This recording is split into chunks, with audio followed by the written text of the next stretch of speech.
For 8 years, Isabella was humiliated, hidden, and treated like nothing by the Sterling family. Then the divorce papers came, and so did the truth. The woman they mocked owned more power than they could imagine. This story reminds us to never judge a soul by what they choose to hide. Please give one like and one share to support more stories. Thanks for watching. The sound of Catherine Sterling's hand cracking across Isabella's cheek echoed in the huge marble foyer. "You are a worthless piece of trash. After 8 years living off my son's hard work, you dare ask for more." And Ethan just stood behind his mother, arms crossed, watching his wife stumble back from the slap without doing a single thing. "Just sign the stupid papers, Isabella. $50,000 is more than a nobody like you deserves." He kicked the divorce documents across the floor, where they scattered like garbage. "You brought nothing into this marriage. No money, no connections, no value. You're lucky I am offering you anything at all." Now, before we see the moment Ethan finds out who he really insulted, make sure you subscribe and ring that notification bell. And you are going to want to stay for the end, because Isabella's revenge is truly something else. Let me know what city you're watching from in the comments. I love seeing where you all are. Okay, let's get into part 1. The insults began long before any divorce papers. It started on a simple Tuesday night, 3 years into their marriage, when Catherine introduced Isabella as the help at a fancy charity gala. Ethan just laughed, squeezing Isabella's hand hard enough to warn her to stay quiet. She learned that night that saying anything only made things worse. "Ethan, maybe we could talk about this in private," Isabella whispered, her voice barely audible in their kitchen. She looked down at the floor, a habit she learned from years of trying to be invisible. "Talk about what? There is nothing to talk about. Just sign the papers." Ethan glanced at his phone, already bored. "Jessica is waiting for me. Unlike you, she has ambition. She's a marketing director." Catherine then stepped right up to Isabella, invading her personal space. "A marketing director, Isabella. Do you even know what that means?" Her perfume was overwhelming, and it was completely intentional. She'd once told Isabella that powerful perfume was for important women who deserved to be noticed. "My son could have married Caroline Whitmore." "You know the Whitmores." "Of course you don't. They are old money with actual class. But he chose you because you seemed so sweet and easy to manage. Well, you've been managed. Now it's time for you to go." Isabella's hand tightened on the documents, wrinkling the thick paper. 8 years. 8 years of making dinners that went cold while Ethan was out networking. 8 years of enduring Catherine's parties, listening to wives discuss stocks while they treated her like a waitress. 8 years of ignoring the unfamiliar perfume on his shirts when he came home late. "The apartment on 5th Street needs a lot of work," Isabella finally said, her voice trembling just a little. "The building itself is not safe." Ethan looked up from his phone, enraged. "Are you seriously complaining right now? Any other woman would be grateful for this. You came from nothing, Isabella. Absolutely nothing. That thrift store where I found you was a complete dive. I gave you all of this. This house, these clothes, a life you could never have imagined. And this is how you repay me? By questioning my generosity. I am not ungrateful. I am just stating a fact about the building. Then take it or leave it. Actually, you know what? You do not have a choice. You will take it." Ethan turned to his mother with a self-satisfied grin. "Can you believe her? 8 years. And she still doesn't get how the world works." Catherine patted his arm. "You're too kind, my dear. You always were." Remember when she tried to give you business advice on the Henderson merger? As if her little community college class taught her anything about high-level finance. She turned back to Isabella, her voice dripping with fake sympathy. That was just adorable. Like watching a little girl playing dress-up in her mother's clothes. Isabella remembered that merger perfectly. She had told Ethan to look closer at the company's other assets, that their debt seemed way too high. He had just ignored her and called her naive. The deal went ahead, and 6 months later, Ethan's company lost $3 million when that hidden debt came to light. He never mentioned her warning, and she never brought it up. "I need time to have a lawyer review these," Isabella said, placing the papers on the counter. "A lawyer?" Ethan's laugh was a sharp, ugly sound that echoed off the high kitchen ceiling. "With what money? The house credit card?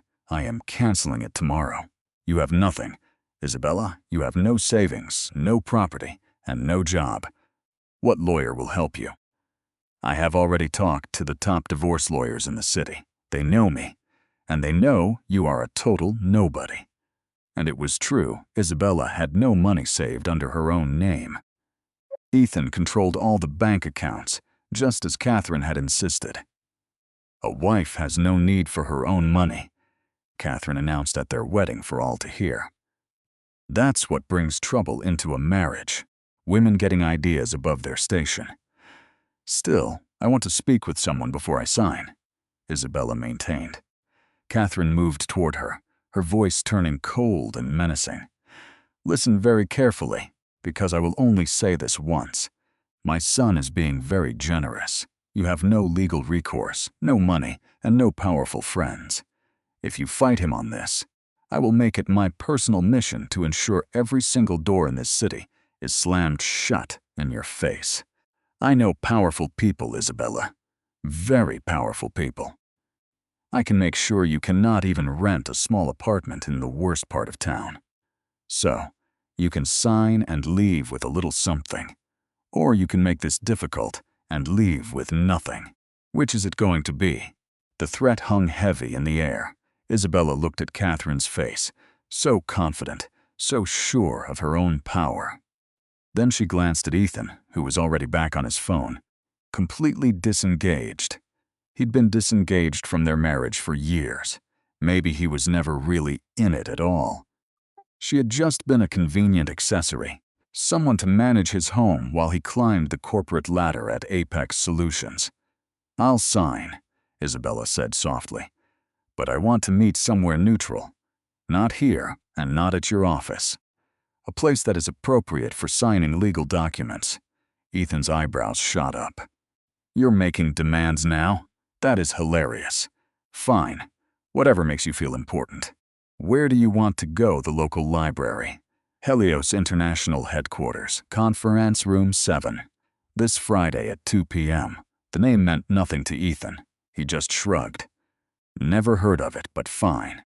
It is probably some shared office space for people pretending to have a real business. Sounds perfect for you, actually." "Mother, can you believe this? She is actually trying to act like she is in charge." Catherine let out a sharp laugh. "Oh, let her have her little fantasy, Ethan. It is probably the only time she will ever set foot inside a real corporate office. Friday at 2 then. Do not be late, Isabella. My son's time is very valuable, even if you are not." Isabella just nodded and walked out of the kitchen. As she moved through the house, her house, even though her name was not on the deed, she touched the wall. She had chosen the paint, managed the renovation, and hosted the parties that advanced Ethan's career. She was the hidden engine that made his life run smoothly, while he took all the credit. She made it to the guest room before she finally let go. It was not tears. She had stopped crying over Ethan a long time ago. It was a single deep, shaky breath. 8 years. It had been 8 years since she told anyone who she truly was. 8 years since she used her real bank accounts or attended a board meeting as herself. For 8 years, she played a role, hiding her true identity, because she honestly believed that love demanded sacrifice. Her phone buzzed. It was a text from Marcus Chen, her chief financial officer. "Board meeting tomorrow at 9. We need your thoughts on the Apex situation." Isabella typed back quickly, "I will be there."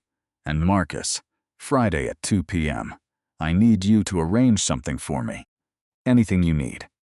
Conference room 7. I want the entire board present. And Marcus, it is time. The 3 dots showed he was typing, then stopped. Then finally, I will make all the necessary arrangements. Isabella put her phone down and walked to the closet.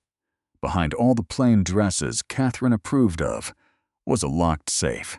She punched in the code and took out the contents: her real passport, her corporate credit cards, her high-level security passes, and a stack of documents that proved who Isabella Moretti really was. Her phone rang. It was Daniel, her brother, the chief counsel for Helios International. "Izzy, Marcus just called me. Are you absolutely sure about this?" "I'm sure. Once this is done, you cannot undo it. The media will go insane. Your face will be everywhere. The privacy you have protected for 8 years will be gone." "I know." There was a moment of silence. "He really does not have a clue, does he? Ethan has no idea who you are." Nah.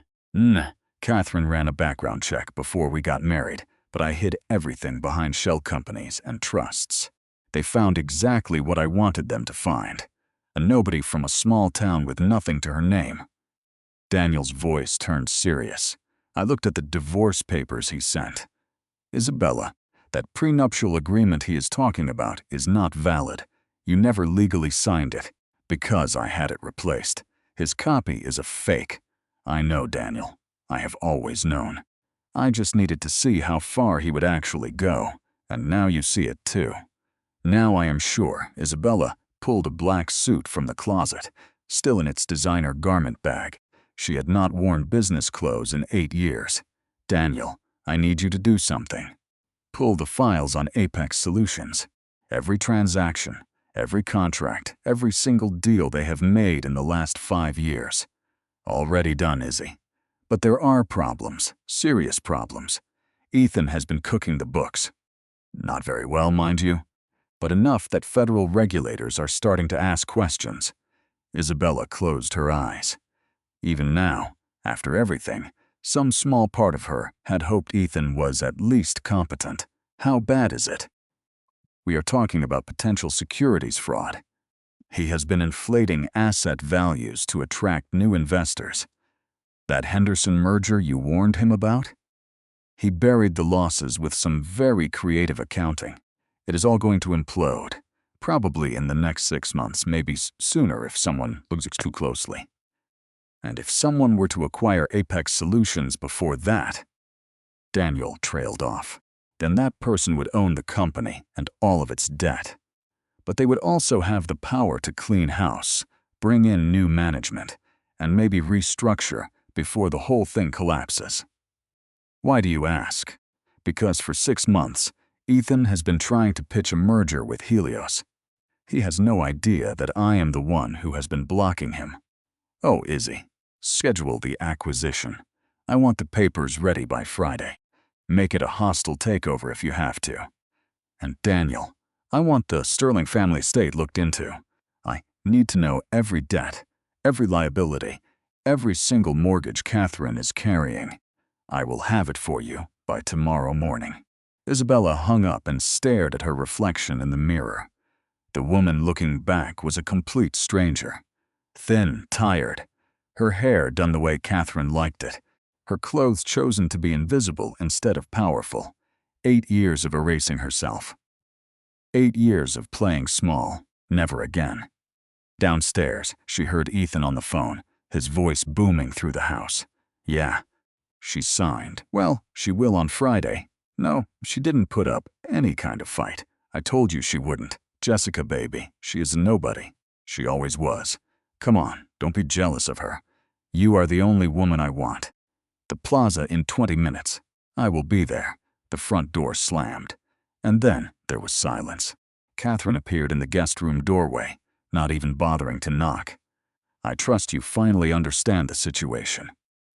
Isabella turned around slowly. "I understand it perfectly." "Good.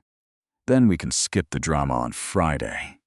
You will sign, you will take what my son offers, and you will disappear from our lives for good. You were never right for this family anyway. I knew it the moment Ethan brought you home, but he swore he was in love. Love. She said the word as if it was something disgusting. Love fades, Isabella, but class and good breeding last forever.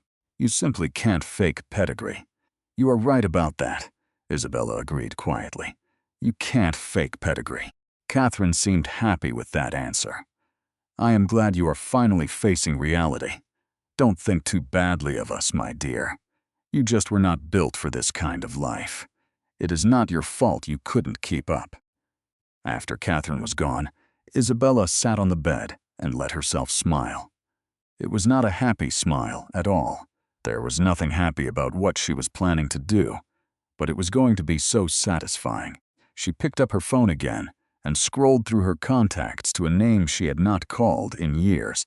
Victoria Chen, editor-in-chief of the city's top business journal. Victoria, it is Isabella Moretti. Yes, that is Isabella Moretti. I need you to clear your entire schedule for Friday afternoon. I have a story for you. It's the biggest story of your career. Trust me on this one. The next 3 days were a blur of activity. Isabella moved through the Sterling mansion like a ghost, packing the few things that were actually hers. Ethan came home late every night, smelling of Jessica's perfume, and he didn't even try to hide it anymore. Catherine stopped by twice, each time with a new insult about how inadequate Isabella was. On Thursday night, Isabella ate dinner alone at the huge dining table, where she had once hosted countless parties for Ethan's business associates. She had planned the menus, arranged the seating, charmed the wives, and steered conversations toward deals worth millions of dollars. And every single time, Ethan had introduced her as just my wife. Her phone buzzed. It was a message from Marcus. Everything is set. The board is here. Legal has all the paperwork. Public relations has the press releases ready. Izzy, are you absolutely sure about this? She typed back. I have never been more sure of anything in my entire life. Friday morning was cold and clear.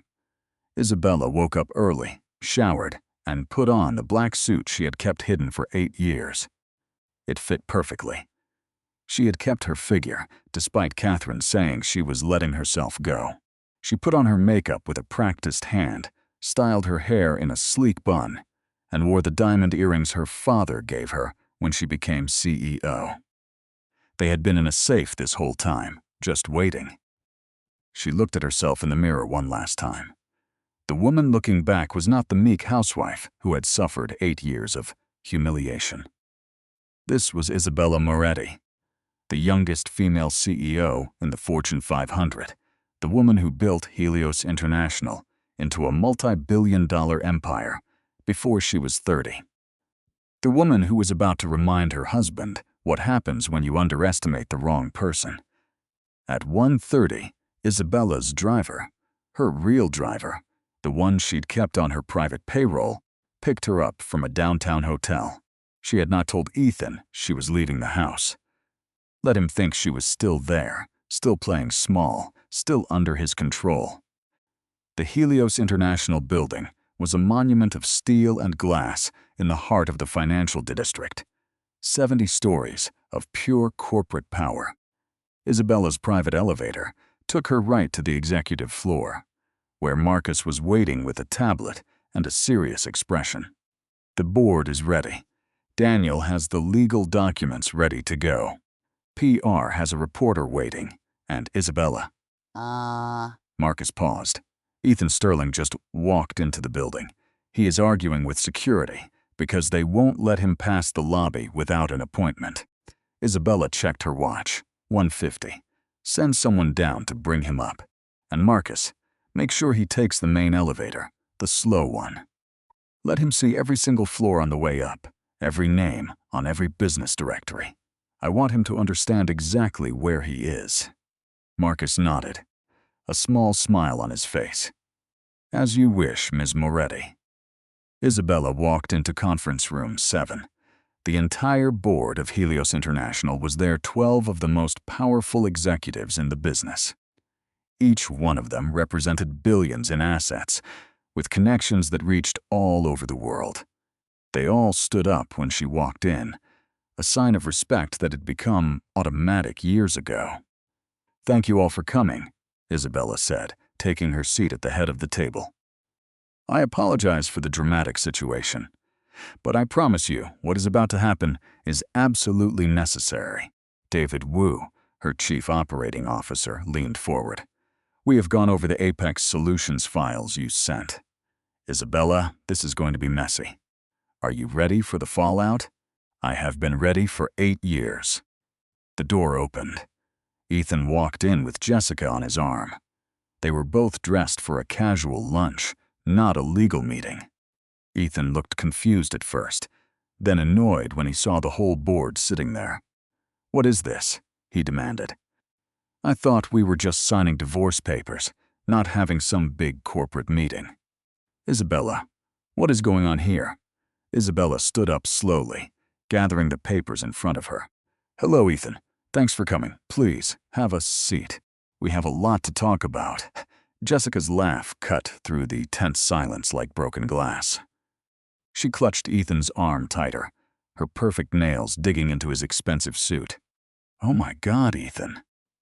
You did not tell me your ex-wife was this delusional. Look at her, sitting at the head of the table like she owns this place. Ethan's confusion was quickly turning to anger.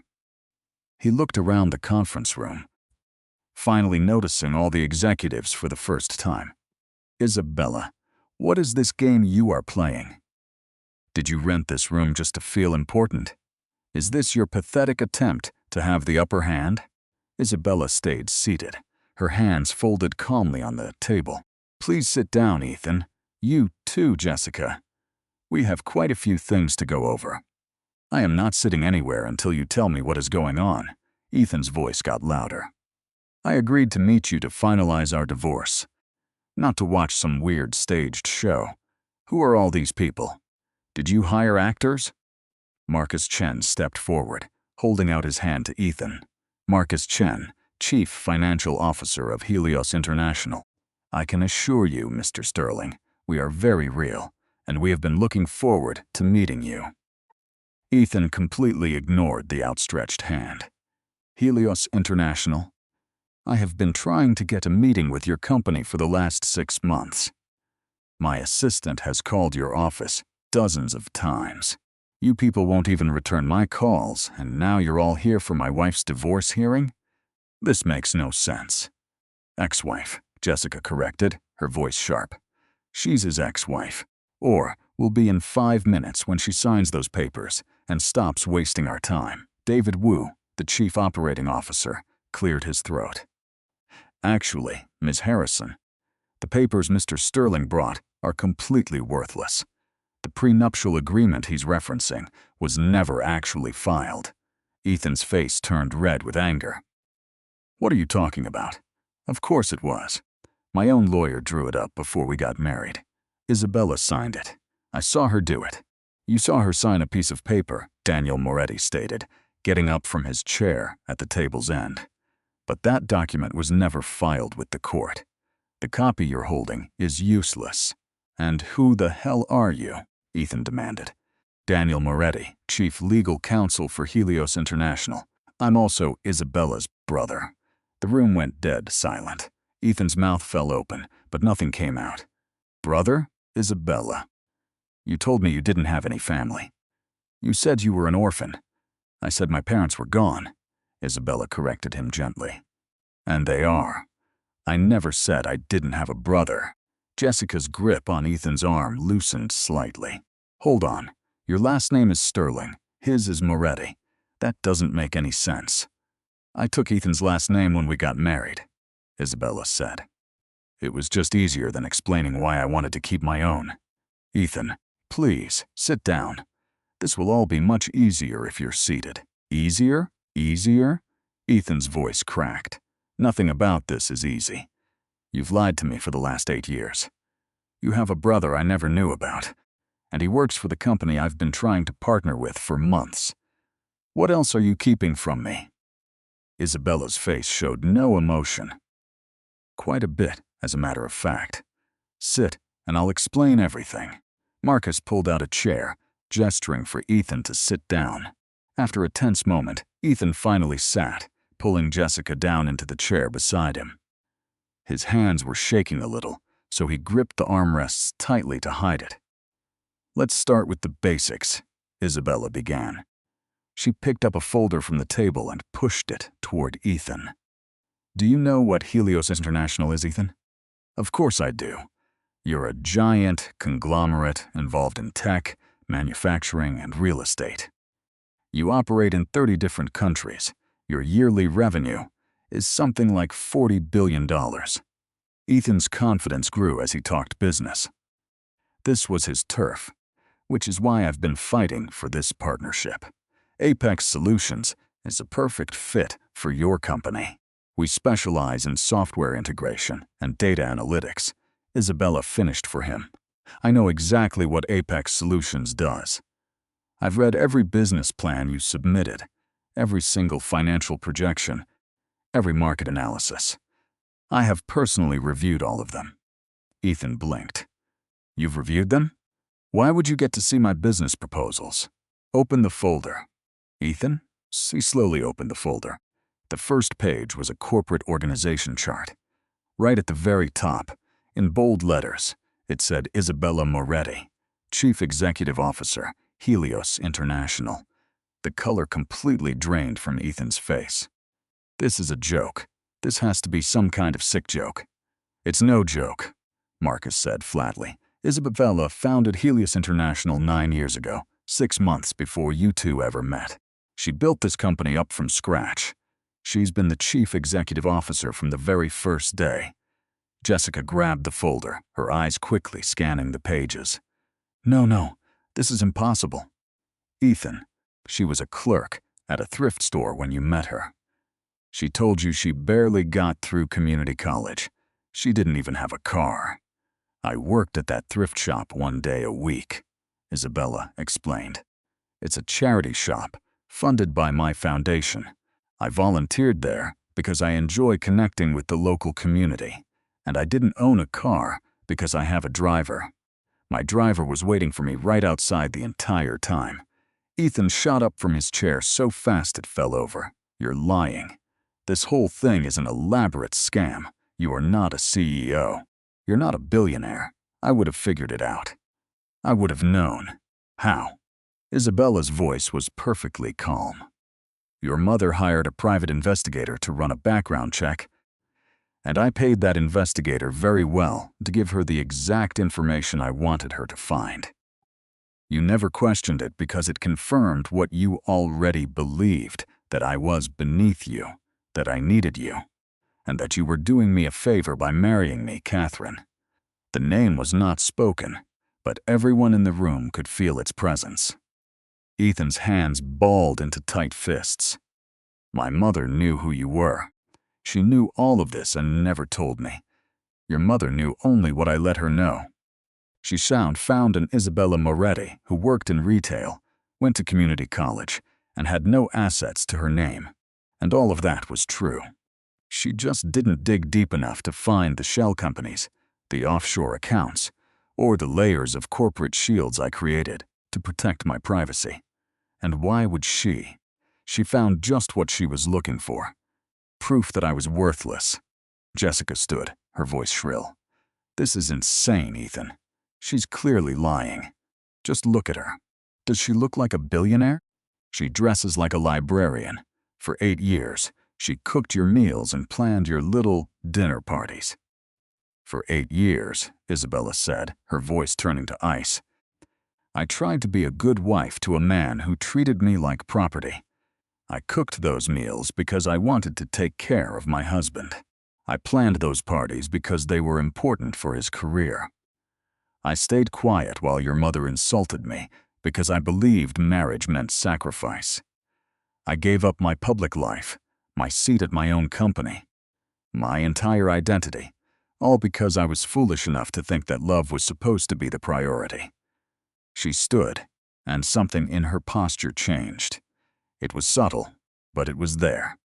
The way she squared her shoulders, the firm set of her jaw, the direct way she met his eyes. This wasn't the timid wife who'd been ignored in the Sterling mansion for 8 years. This was a different person entirely. "But I never gave up Helios," Isabella continued. I ran the company from home.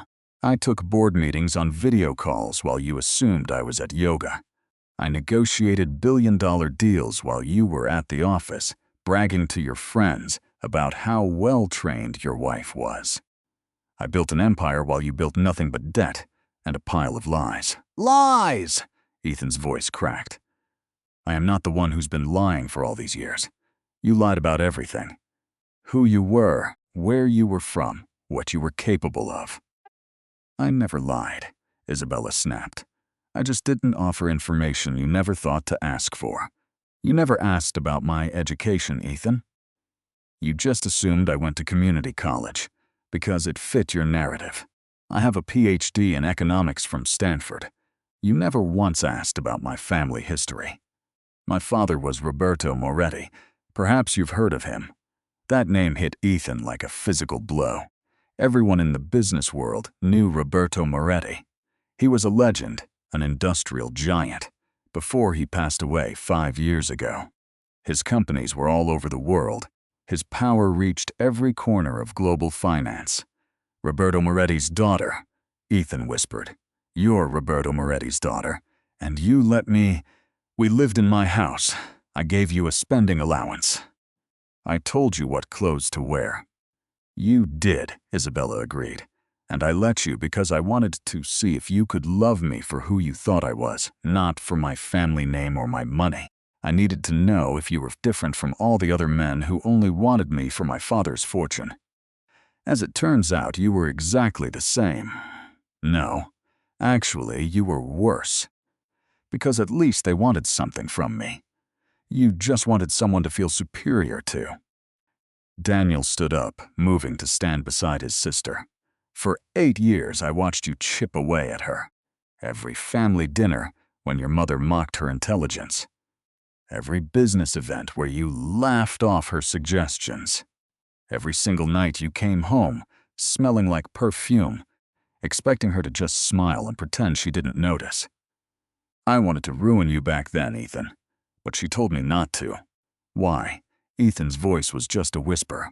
Why would you go through all of this? Why would you hide who you were? Because I loved you, Isabella said simply. I met you in that little thrift shop and you just seemed different. You talked about building a real legacy. You said you wanted a partner, not some trophy on your arm. You said everything right, Ethan, and I was naive enough to believe you. I thought, if I told you the truth too soon, you would never actually see me.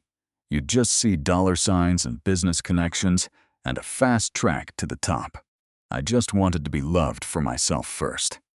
She paused, and for the first time, her voice shook just a bit. And by the time I realized what a huge mistake I'd made, by the time I knew you would never love me for me, I had already spent so much energy pretending. I just kept thinking, maybe if I just try harder, maybe if I'm more supportive, maybe if I just make myself smaller, quieter, and less trouble, you would finally see me. But you never did, Ethan. You never even tried to look. Marcus stepped forward with another, much thicker folder. Mr. Sterling, we need to discuss Apex Solutions. Ethan's head shot toward the chief financial officer. What about Apex? Your company is bankrupt. It has been for about 18 months. You have been using shady accounting to hide losses of around $12 million. The Henderson merger your wife warned you about? You buried those losses through fraudulent financial reports. The Securities and Exchange Commission is already investigating you, though they have not gone public with it yet. All the blood drained from Ethan's face. How do you know that? Because Helios International has been conducting its due diligence on your company for the last 6 months. You were trying to partner with us, remember? We look into every potential partner very, very closely. Very closely. Marcus flipped open the folder, revealing stack after stack of financial records. You have been inflating your asset values, hiding your liabilities, and making promises to investors that you could never keep. It is securities fraud, Mr. Sterling. You are looking at federal prison time. Jessica snatched her arm away from Ethan, as if she had been burned. Federal charges, Ethan. What on earth is he talking about? He is lying, Ethan said, but his voice was weak. He is making this up to what? Isabella asked. To hurt you, Ethan. I do not need to make anything up. You did this to yourself. I watched you do it. I tried to warn you about Henderson. You called me naive. I tried to suggest better ways to handle the books. You told me to just stick to planning dinner parties. I tried to help you over and over again. And you ignored every single word I said because you could not imagine your uneducated, worthless wife might know more about business than you. David Wu pulled out another folder. We also have proof of your gambling debts, $750,000 owed to different casinos and people. You have been using company money to pay some of them off, which is embezzlement. And the family estate, Daniel added, holding up his own documents. Your mother took out a mortgage 3 years ago for one of your failed projects. She is currently 6 months behind on her payments. The bank is about to start foreclosure. Ethan just sank back into his chair, his face pale.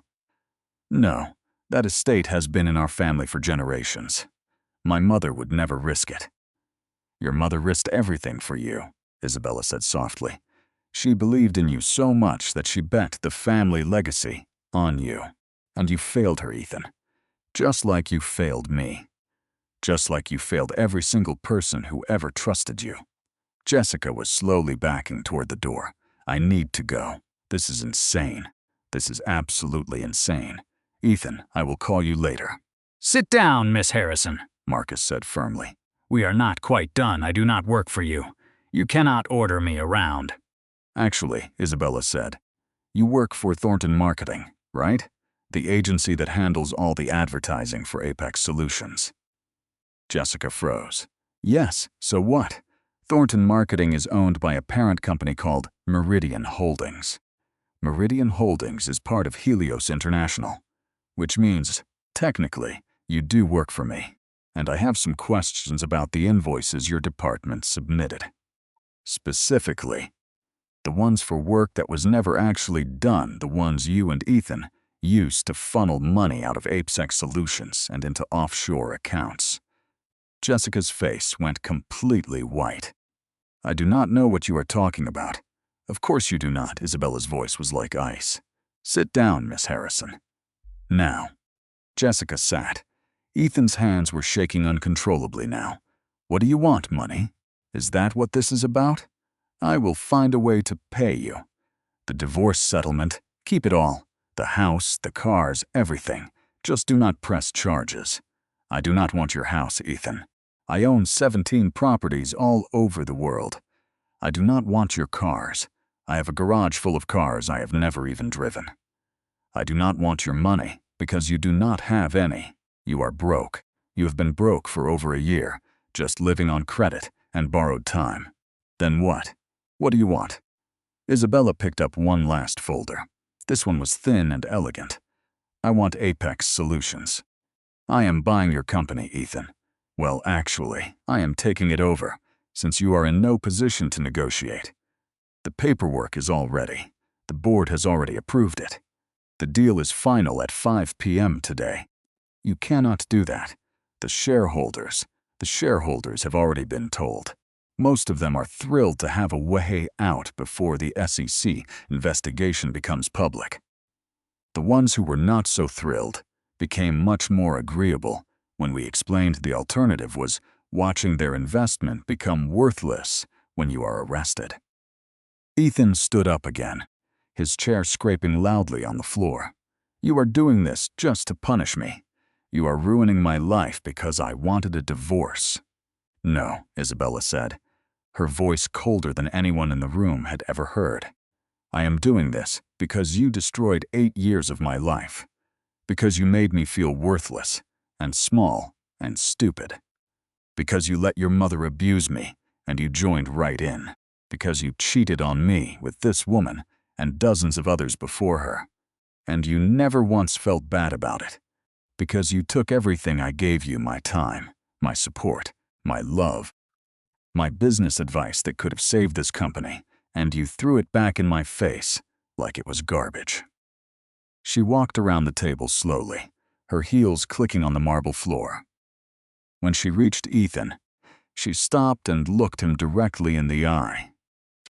"You wanted to give me $50,000 and a rundown apartment and call that generous. Let me tell you what I am giving you, Ethan. I am giving you nothing. Your company is mine. Your house will be foreclosed on this month because I bought the mortgage, and I am demanding payment. Your mother's estate is being taken by the bank that I now own. Your reputation is about to be ruined when the SSC investigation goes public, which will happen the second I make one phone call. And Jessica, she is being fired from Thornton Marketing, effective immediately. We will be filing fraud charges against her by Monday." Jessica made a choking sound. Ethan just stared, his face completely blank from the shock. "This is what happens," Isabella continued, her voice steady but filling the entire room. "When you underestimate people. When you assume that being quiet means being weak. When you mistake kindness for stupidity. When you believe someone's value is based on how much noise they make or how much space they take up. You had 8 years with a woman who would have given you the world, who would have helped you build an empire, who would have stood by you through anything, and you threw it all away because you needed to feel superior to someone." She stepped back, taking her place at the head of the table. "The divorce papers you brought are worthless. My lawyers have prepared new ones that reflect the real situation. You will get nothing in the settlement because there is nothing left to divide. By law, you came into this marriage with Apex Solutions, and you will leave with what it is worth now, which is about -$8 million in debt." Daniel placed a new stack of papers in front of Ethan. "Sign these, and you can walk away a free man. Do not sign them, and we move forward with both the divorce and the criminal charges. It is your choice." Ethan picked up the papers with trembling hands. He read the first page, then the second, then desperately flipped through the rest. "This says I agree not to fight the acquisition. It says I admit the company is bankrupt. It says I give up all rights to any marital assets. Isabella, please, please. There has to be another way. There is not. I will change. I will be better. We can start over. I will treat you like you deserve. You will sign the papers, Ethan, because it's the only choice you have left." His hand hovered over the signature line. "After everything we have been through, 8 years of marriage, and this is how it ends." Isabella's face softened just a little, but her voice stayed firm. "This is how it ends because of how you chose to end it. You filed for divorce, remember? You humiliated me in front of your mother. You threw money at me like I was some prostitute you were paying off. You brought your mistress to our divorce meeting. You made your choices, Ethan. Now you have to live with them." Ethan's pen scratched across the signature line, the sound echoing in the silent room. His hand trembled so badly, the signature was barely readable, nothing like his usual bold, confident writing. When he was done, he dropped the pen as if it had burned his hand. "There. Are you happy now? You have destroyed everything I have worked for, everything my family built." Isabella gathered the papers without even looking at him. "Your family built nothing. Your grandfather built something. Your father kept it going. You threw it all away. Do not you dare blame me for your failures." Jessica suddenly stood up, her chair scraping backwards. "I am leaving. I do not have to sit here and watch this." "Actually, you do." Marcus moved to block the door. "We still need to discuss the criminal charges you are facing, Miss Harrison." "Criminal charges?" I have not done anything wrong. David Wu opened another folder, spreading documents on the table. "These are invoices from Thornton Marketing to Apex Solutions. 27 separate bills over the last 14 months, for a total of $2.3 million. The services listed are market research, brand development, and consulting. Would you like to explain which of these services you actually provided? Jessica's mouth opened and closed. All of them. We provided all of those services. Really? Because we have talked to your coworkers at Thornton. They have no record of any work done for Apex Solutions. No project files, no meeting notes, no results, nothing. Just invoices that you approved and Ethan Sterling paid to offshore accounts you can both access. That's not true. Ethan, tell them it's not true. Ethan was silent. He just stared at the table, his face white, his breathing tight. Ethan! Jessica's voice turned into a shriek. Tell them we were working together. Tell them this was a real business. He cannot, Isabella said calmly, because it was not. You two ran a fraud scheme for over a year. Small amounts at first, then bigger ones when you got bolder. You thought you were so clever, using a marketing firm to hide the money. You were not. My accountants discovered everything in less than a week. Jessica turned to Isabella, her face twisted in a rage. You self-righteous. You think you're so much better than us. You hid who you were for 8 years. You are a liar and a fraud, just like us. No, Isabella said, her voice calm. I am nothing like you. I hid my identity to protect myself and see if Ethan could love me for me. You hid your crimes to steal their money. There is a very big difference. You manipulated him. You let him think you were nobody to hold it over him. I let him show me who he truly was. And he showed me very clearly. Isabella turned to Marcus. Have you called the police? They are on their way. They should be here in the next hour. Jessica's face went from angry red to ghost white. Police? You are having us arrested? Not us. Just you. Ethan signed a cooperation agreement in the divorce. He has agreed to testify against you for a lighter sentence. You, on the other hand, have no such arrangement. Jessica spun to face Ethan, her hands clenched into fists. You coward. You absolute coward. You told me we were in this together. You swore that you would protect me. Ethan finally looked up, his eyes hollow. I cannot protect you. I cannot even protect myself. We had plans. We were supposed to run away together after the divorce was done. You promised me. Jessica's voice cracked as tears ruined her perfectly done makeup. You said you loved me. I lied. Ethan's voice was flat, with no emotion.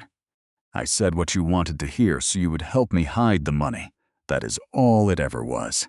The sound Jessica made was a mix between a scream and a sob. She lunged at Ethan, nails aimed for his eyes, but Marcus grabbed her arm before she could connect. Miss Harrison, I strongly suggest that you calm down. Calm down? Calm down. He used me. He lied to me, and now I am going to prison while he gets to walk free. He is not walking free, Daniel corrected her.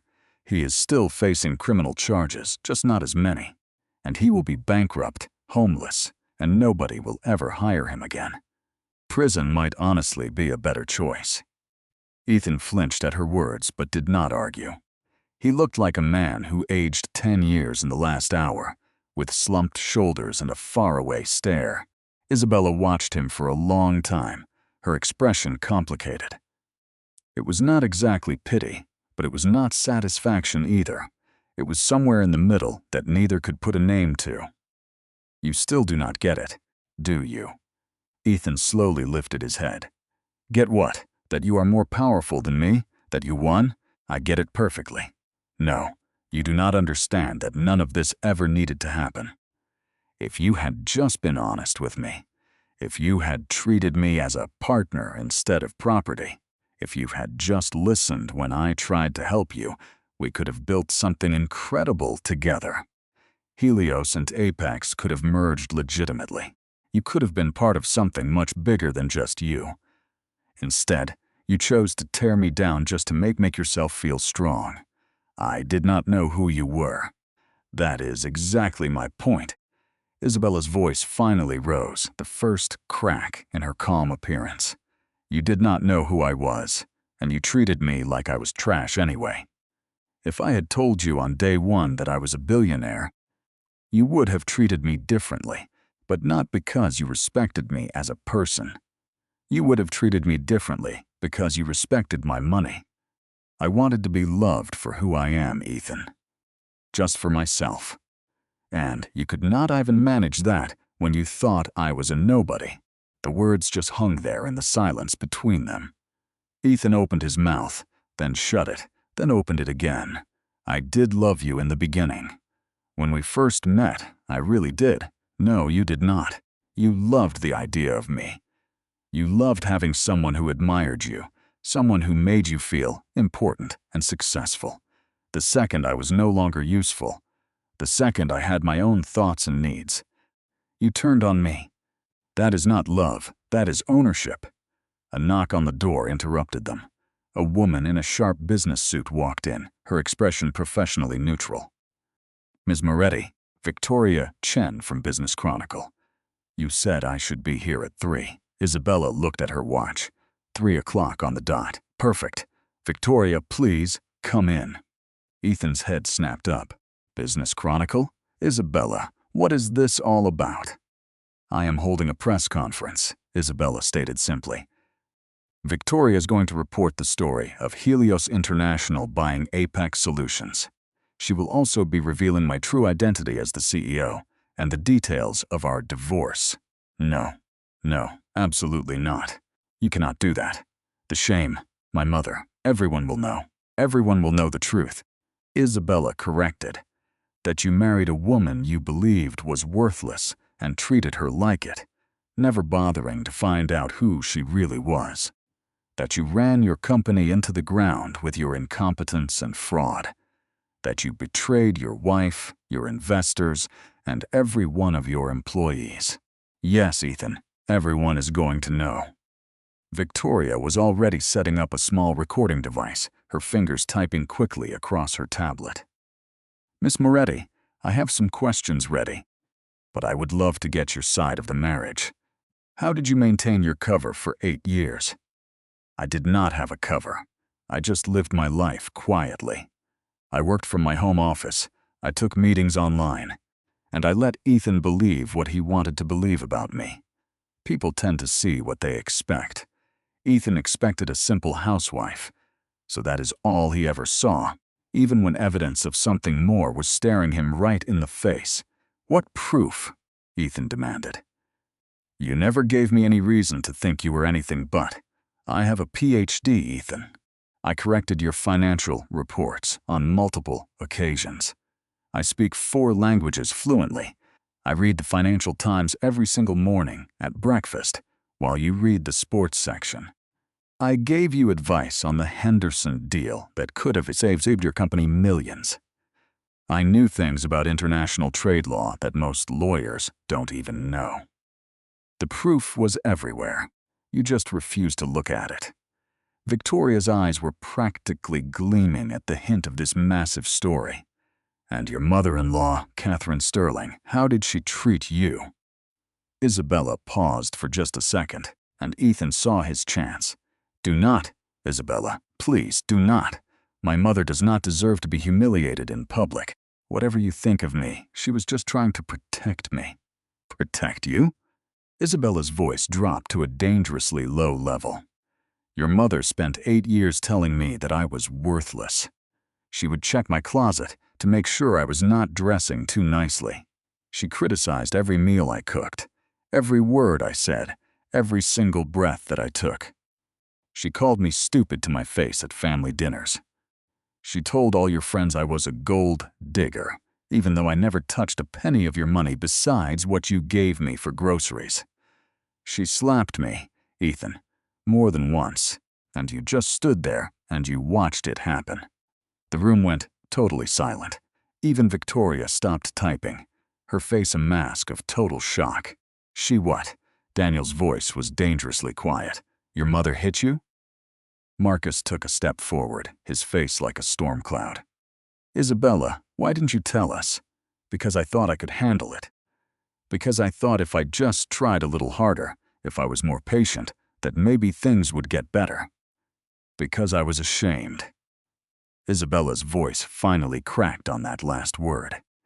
It was the first real emotion she had shown since the meeting began.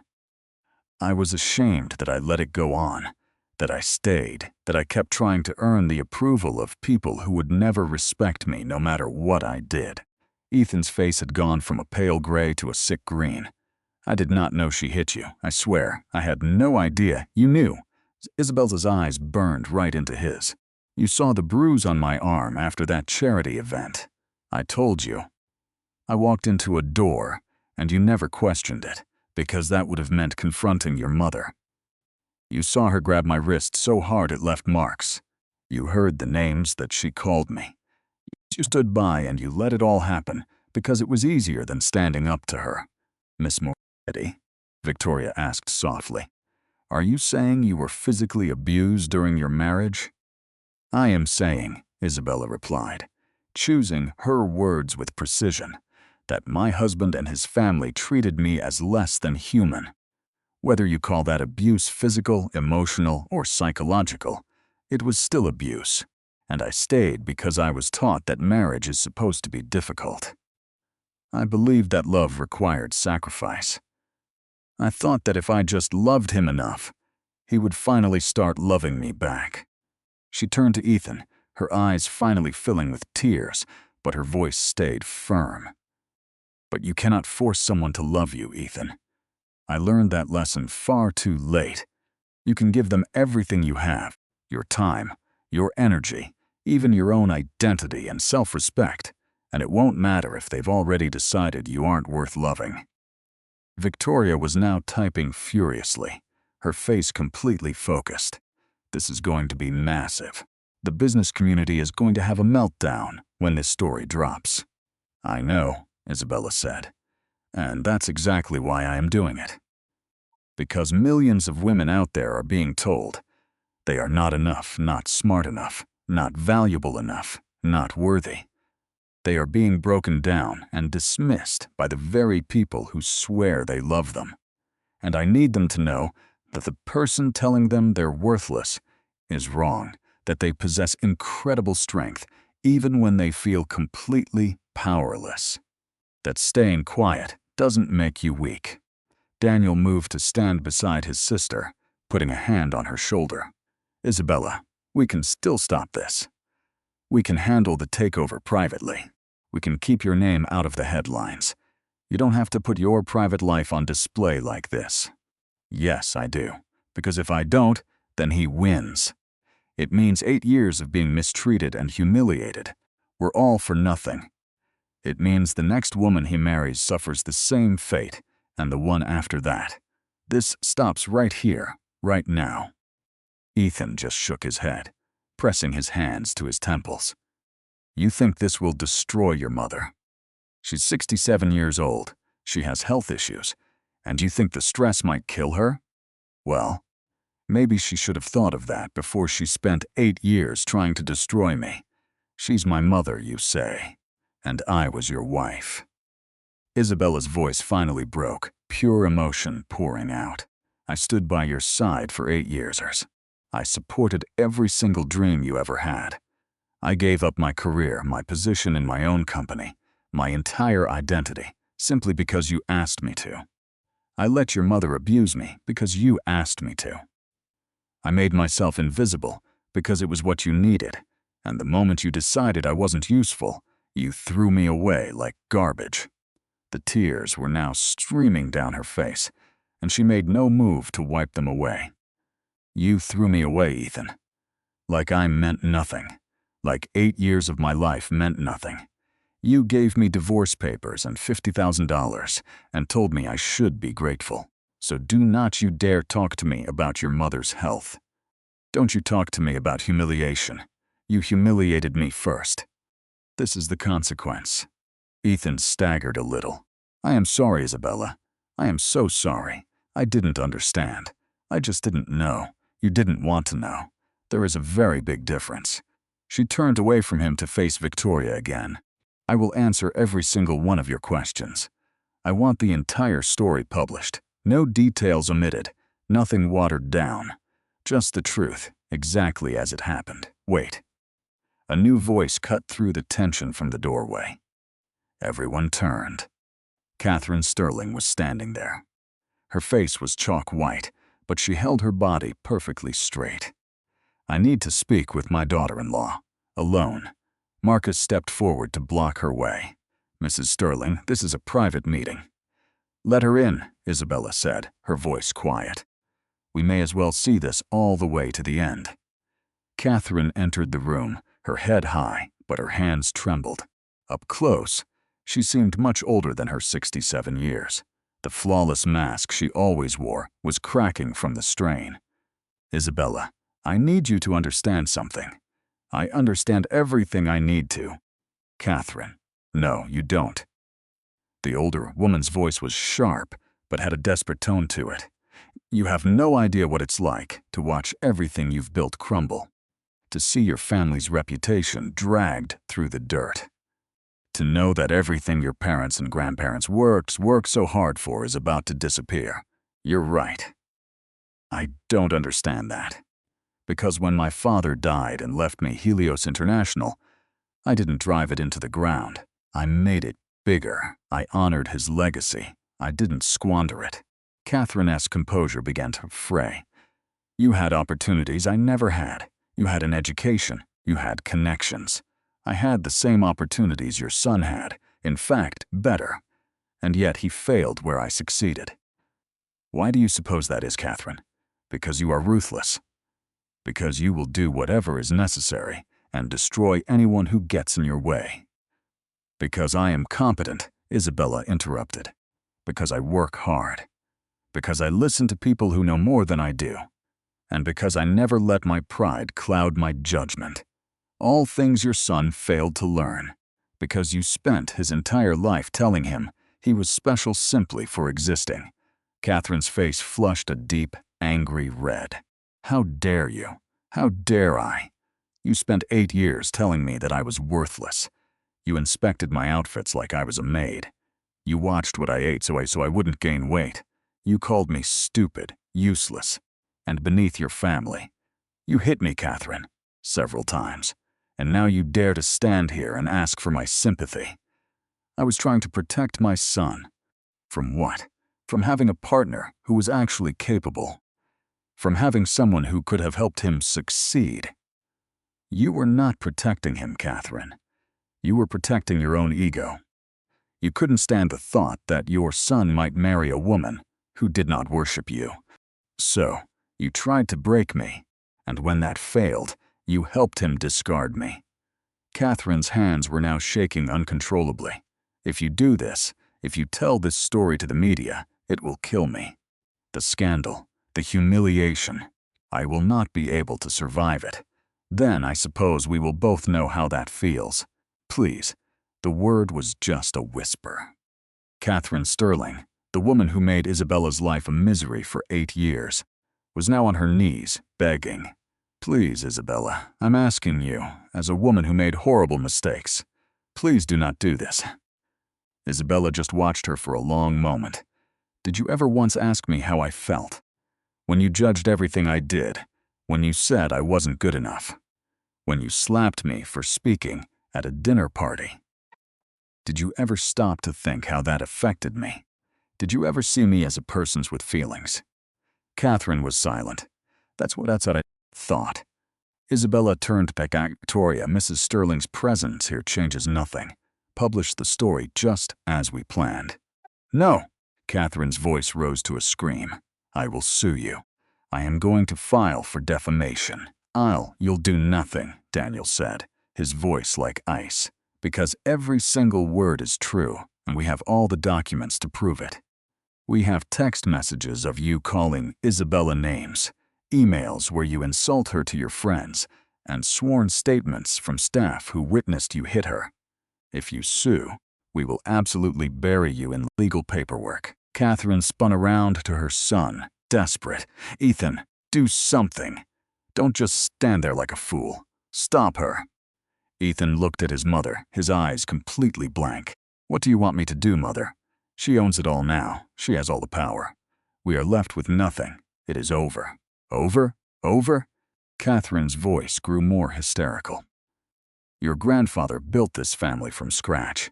Your father held it together through 2 recessions. I have sacrificed my whole life for you, and you're just going to let some nobody destroy everything? She is not a nobody. Ethan suddenly yelled, startling everyone in the room. That is the entire problem. She was never a nobody. She was always better than all of us, and we were too foolish and too proud to admit it. That confession seemed to drain all his strength. He collapsed back into his chair and buried his face in his hands. Oh God, what did I do? What did we do? Catherine stared at her son, her expression shifting from shock to fury, and then, finally, to fear. She turned to Isabella one last time. What do you want? Is it money? I can get you money. I can sell my jewelry, the art collection. I do not want your money. I do not want anything from you. I want you to finally understand what you did to me. I want you to feel a tiny fraction of the pain you caused me. And I want the world to finally know the truth about who you really are. Isabella's voice was firm again, as cold and hard as steel, and final. That is all I want, Catherine, for everyone to finally see you without your mask on. Victoria cleared her throat. If we want to make the evening news, I need to start writing. Mrs. Moretti, are you ready to go on the record? I am. Then let's begin with the basics. When did you first realize your husband had no clue who you really were? Isabella smiled, but it was a cold, sad smile. It was the third time he tried to explain my own business strategy to me, and got it wrong. I had published a research paper on it while I was at Stanford. He had read a short article that summarized my work, and was explaining it to me as if I were a child. That was the moment I knew. He had never truly seen me at all. Victoria's fingers were flying across her tablet, capturing every last word. And you never corrected him? You never told him he was wrong? I tried once. He just laughed and said I didn't get complex business ideas. He actually patted my head like a dog. Isabella's voice was calm, but her hands were clenched into tight fists. After that, I gave up. I realized he didn't want a partner, he wanted an audience. Catherine made a gasping sound. You're twisting everything. You are making us look like monsters. I'm just telling the truth. If the truth makes you a monster, maybe you should think about your actions. Isabella turned back to Victoria. The worst part wasn't how he ignored me. It was watching him fail over and over while he refused to listen to anyone who could help. I knew investors who could have easily saved Apex Solutions. I had industry knowledge that would have prevented his worst mistakes, but he never asked. Not one time in 8 years did he ask my advice and actually listen. Because you were a housewife. Ethan's head snapped up, his face bright red. You spent your days cooking and cleaning. How was I supposed to know you had an economics PhD? Or that you once ran a billion-dollar company? You could have asked about my life before we met. You could have looked at my bookshelves and seen the advanced economics textbooks. You could have noticed when I used technical terms correctly. You might have wondered why I speak fluent Mandarin, Japanese, German, and Portuguese. But you never asked, because you didn't care. My past didn't matter, because I didn't matter. Victoria looked up from her tablet. You speak 5 languages? 6, actually. I learned Russian my first year as CEO. International business is all about communication. A clear hint of pride was in Isabella's voice. I negotiated our Moscow expansion myself, which saved our company $40 million in translation and consulting fees. Marcus nodded. She also personally handled the Tokyo merger, the Berlin acquisition, and the Sao Paulo partnership. Her language skills alone have saved Helios hundreds of millions over the years. Ethan just stared at Isabella like he was seeing a complete stranger. You were negotiating international deals while we were married? How? When? While you were at the office bragging about your average sales numbers. I was on conference calls with executives in 12 different time zones. While you were at business dinners with Jessica, I was closing deals worth more than your whole company. While you were sleeping, I was working. I never stopped working, Ethan. I just stopped telling you about it. The house was always clean and dinner was always ready. You were always. He stopped as the realization hit him. The staff? You had staff? Of course I had staff. A housekeeper came 3 times a week. A chef prepared our meals in advance, so I just had to warm them up. A remote personal assistant handled all my scheduling. But I made sure they only came when you were at the office. I made sure there was no trace of them, because you had to believe that I did everything myself. You needed to believe I spent my entire day serving you. Catherine's face went from bright red to a dark shade of purple. You lied to him. You created a completely false reality. I let him believe what he wanted to believe. That is different. He never asked if I had help. He never wondered how a housewife had time to read 3 newspapers a day, stay in perfect shape, and never look tired or stressed. He didn't ask because his ego needed to think I spent every single moment of my day focused on him. Victoria was practically vibrating with excitement. This is incredible. Miss Moretti, can you give me specific examples of business advice he completely ignored? The Henderson merger. I told him their debt-to-asset ratio was a huge red flag and their other companies needed a closer look. He ignored me and lost $3 million. The Rothman investment. I warned him that Rothman had a long history of defaulting on his loans. He called me paranoid. Rothman defaulted 6 months later, costing Apex another $2 million. The Singapore expansion. I told him his market research was totally wrong and Singapore's regulations would cause huge issues. He ignored me, went ahead with it anyway, and had to pull out in less than a year, losing $4 million. She paused, letting those numbers just hang in the air. Between just those 3 huge decisions I warned him about, Ethan lost $9 million because he couldn't stand that his housewife might know more than he did. And those are just the big losses.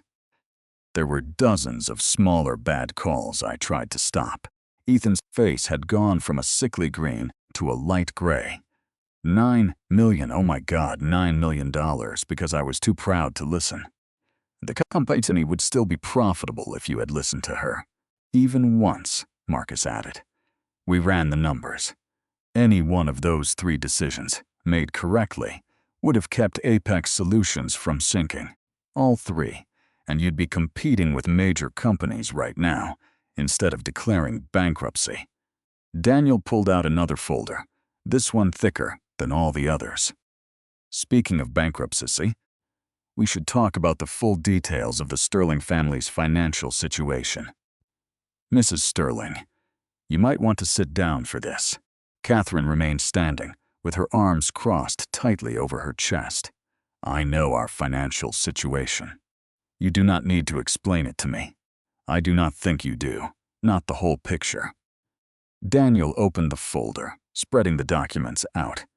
The family estate was mortgaged 3 years ago for $2.7 million to fund Ethan's failed Singapore expansion. Its current value is $1.8 million. You're underwater by $900,000. The market will recover. Real estate always does. Not in that neighborhood. We had the property professionally assessed. It has foundation problems, old wiring, and plumbing that hasn't been updated since 1960. You are looking at a minimum of $1.2 million in repairs just to meet code.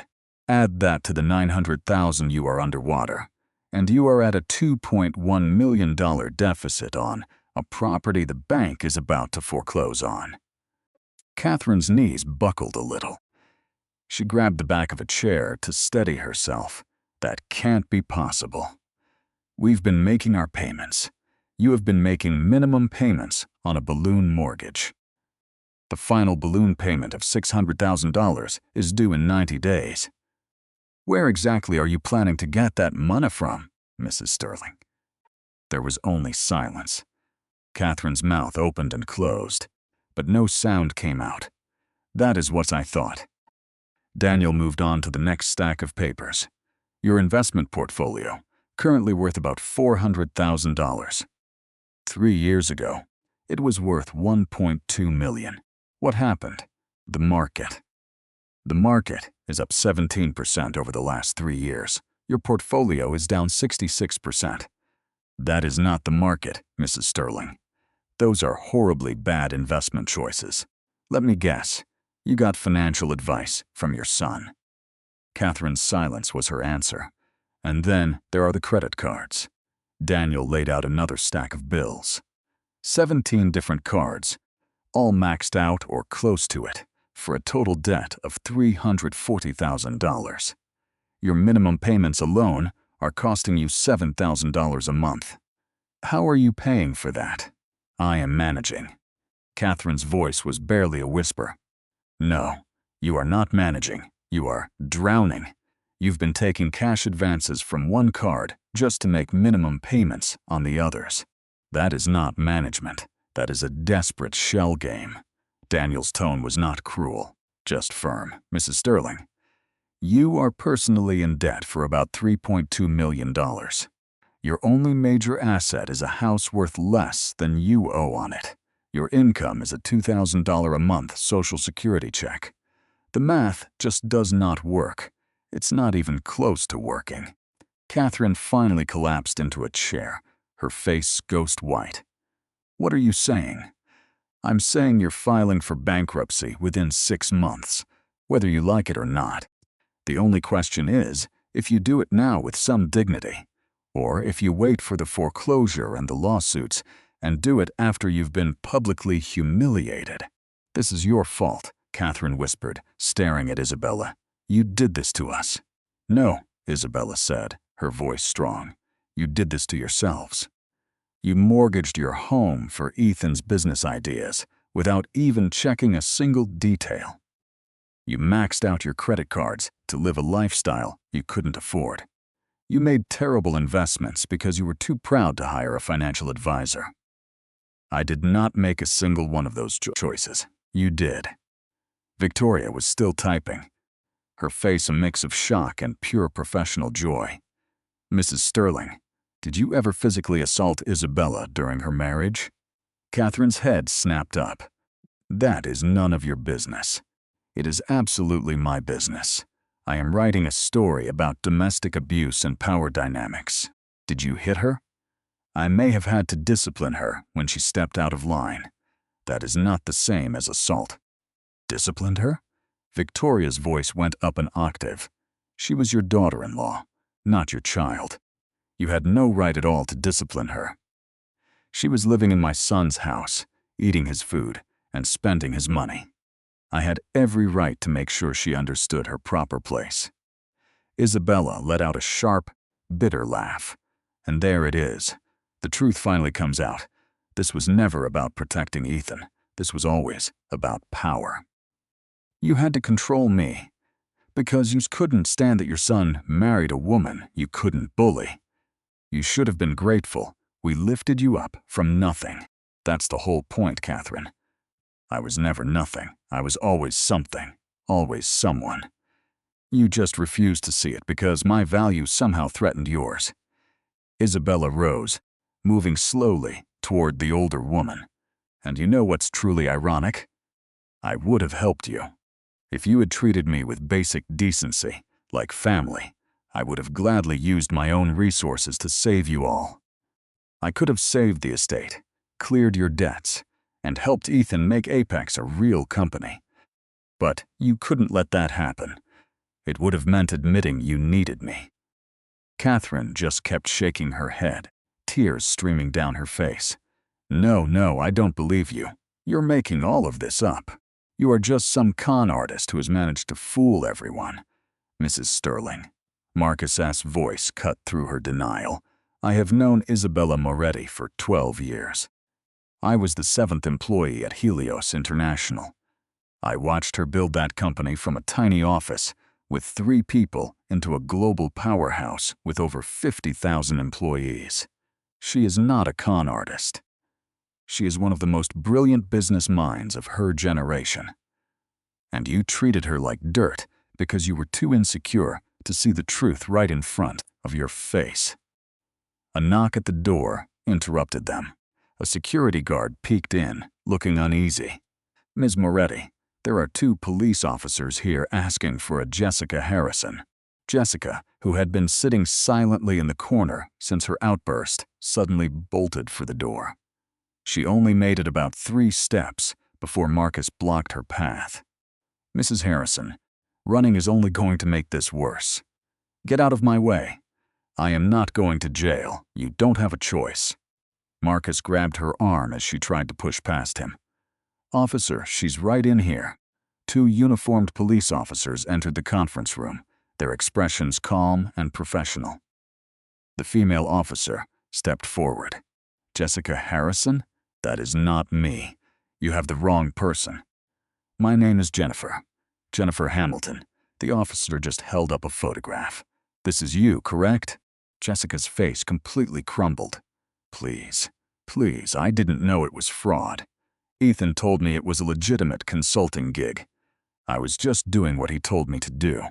Ma'am, you have the right to remain silent. I strongly suggest you use it." The officer began reading her Miranda rights as her partner started to handcuff Jessica. "Ethan." Jessica screamed as the cuffs clicked shut. Tell them you made me do it. Tell them I had no idea what was happening." Ethan just stared at the table, refusing to even look at her. "I can't help you, Jessica. I'm so sorry." "You're sorry?" "You're sorry. I'm going to prison because of you. And all you can say is you're sorry." Jessica lunged toward him, but the officers held her back. "I hope you rot, Ethan Sterling. I hope you lose everything. I hope." The officers led her from the room, her shouts echoing down the hall into silence. The people left in the room sat in a stunned quiet, the gravity of what just happened settling over them like a thick, heavy blanket. Victoria finally broke the silence. "Well, that was intense. Miss Moretti, for the record, did you know the police were coming?" "I called them yesterday.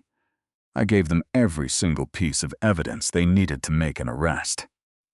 Jessica Harrison has been stealing from Thornton Marketing for over a year, using her access to hide fake invoices she and Ethan created. She is now facing several felony charges. And, Mr. Sterling, what about him? That really depends on how cooperative he chooses to be with the investigation. If he testifies against Jessica and gives them evidence of other financial crimes, the prosecutors might go easy on him. If he doesn't," Isabella shrugged, "then he will face the full consequences of securities fraud, embezzlement, and conspiracy. He could be looking at 20 years in prison." Ethan's head sank into his hands. 20 years? Oh God, 20 years. Or, you could tell the truth and maybe get 5, with parole after 3. Your choice. Daniel's voice was cold and factual. "Honestly, given your track record, I'd get a lawyer before you say another word." Catherine stood up abruptly, her movements jerky and strange. "I need to leave. I need to go home and think. I need to." She looked around the room, as if she had forgotten where she was. "My driver. Where is my driver?" "You let your driver go 3 months ago, because you couldn't afford to pay him anymore," Isabella said softly. "Don't you remember?" No, that is not right. I have a driver. I have always had a driver. Not anymore. Would you like me to call you a taxi?" That offer, spoken in Isabella's calm, professional tone, seemed to be Catherine's breaking point. She made a sound that was half bitter laugh, half sob. "A taxi? You're offering to call me a taxi. Do you have any idea who I am? I am Catherine Sterling. My family helped build this city. We have been here for 4 generations. I do not ride in taxis." "Then how are you getting home?" Isabella asked, her tone reasonable. Catherine opened her mouth, then closed it, then opened it again. No words came out. She looked completely lost, like she'd woken up in a foreign country. Finally, she just whispered, "Call the taxi."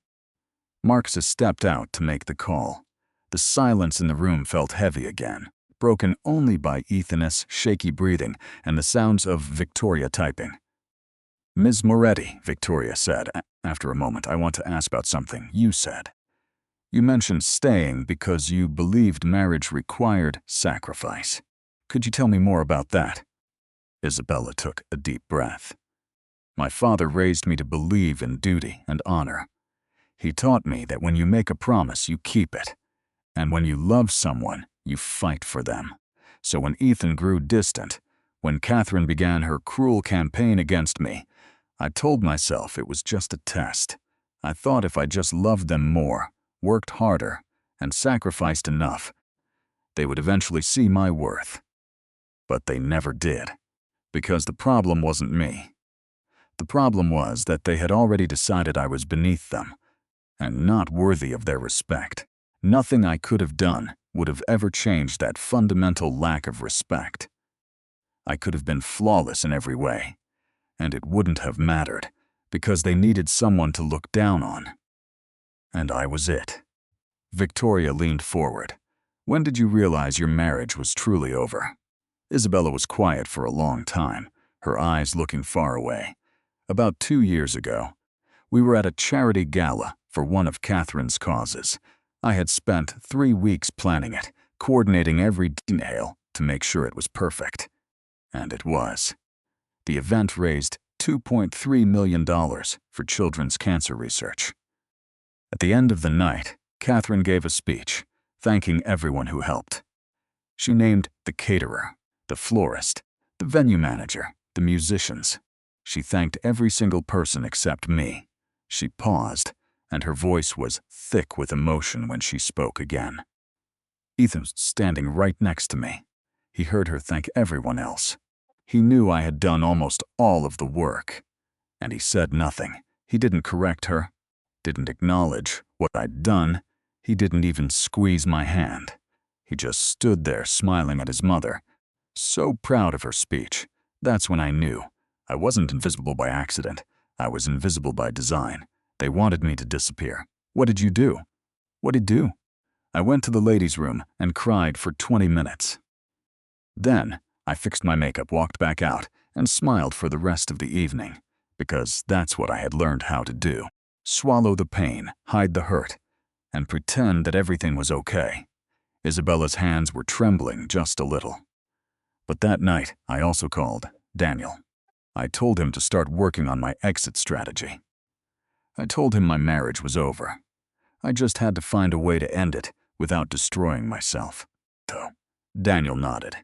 That's when I started documenting everything, every single verbal attack, every financial discrepancy at Apex Solutions, every asset the Sterling family owned, and every single debt they had.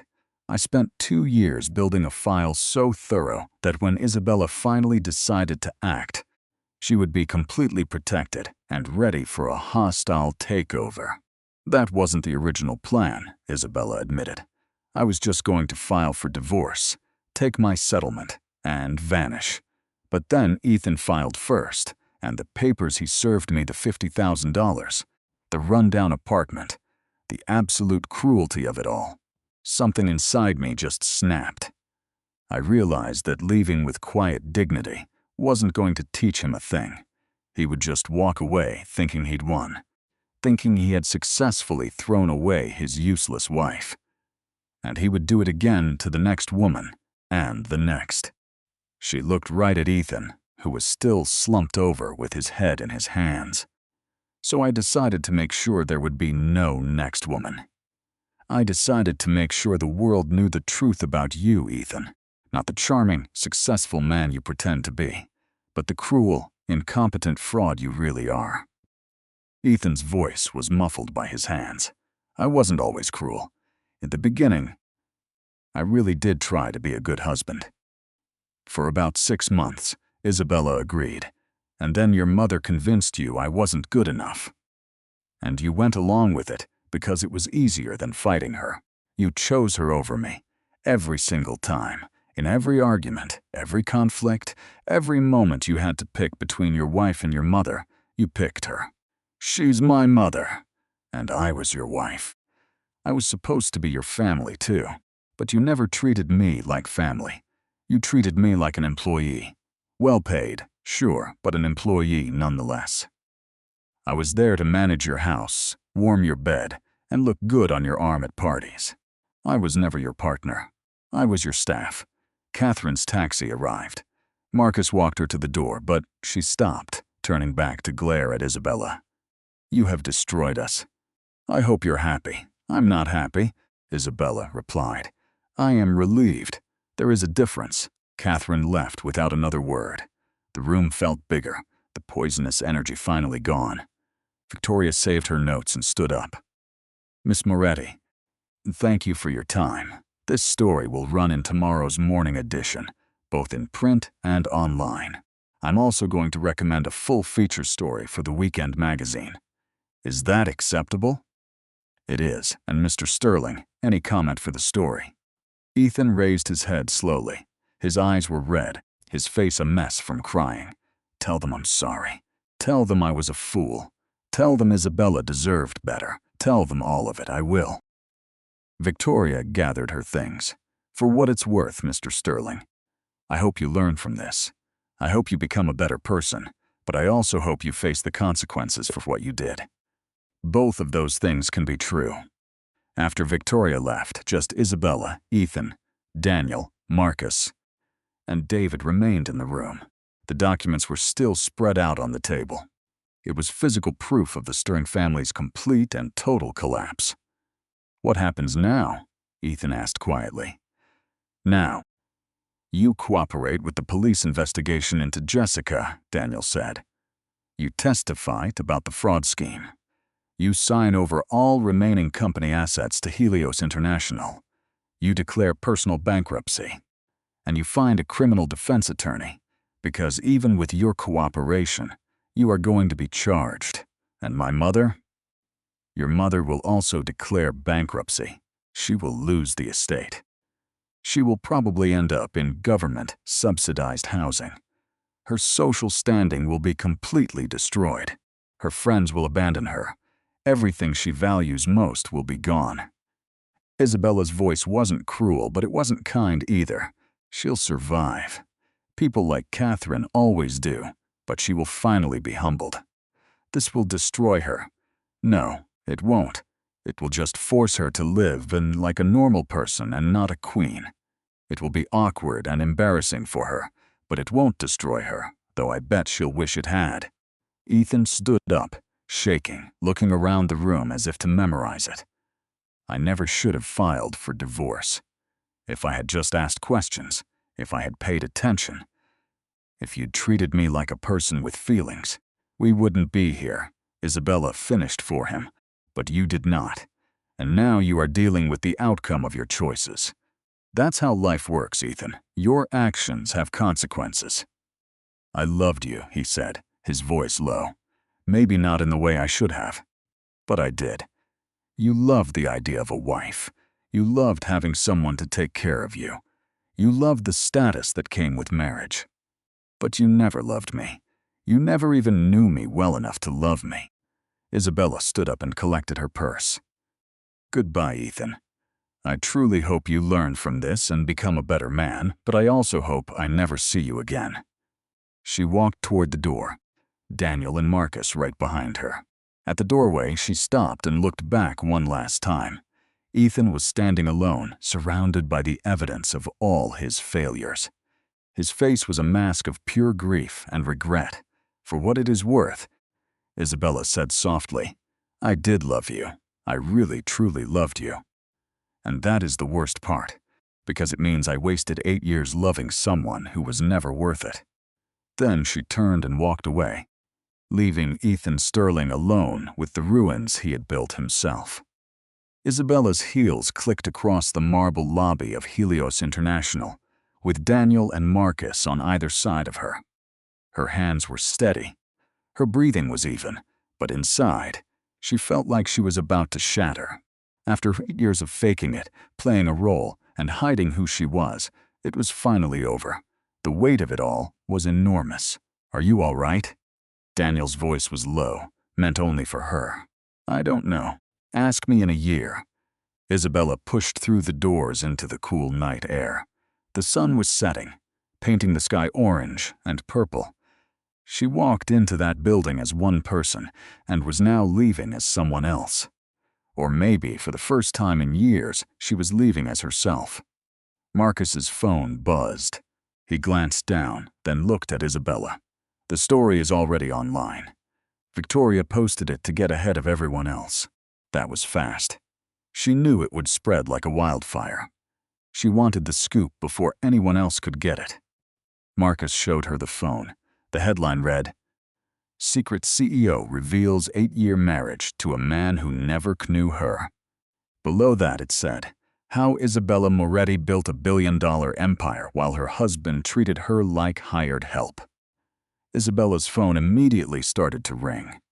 She looked at the screen and saw 17 missed calls from numbers she didn't recognize. "The media has my personal number already. That's impressive." "Do you want me to handle it?" Marcus asked. "No, I'll have to face them at some point.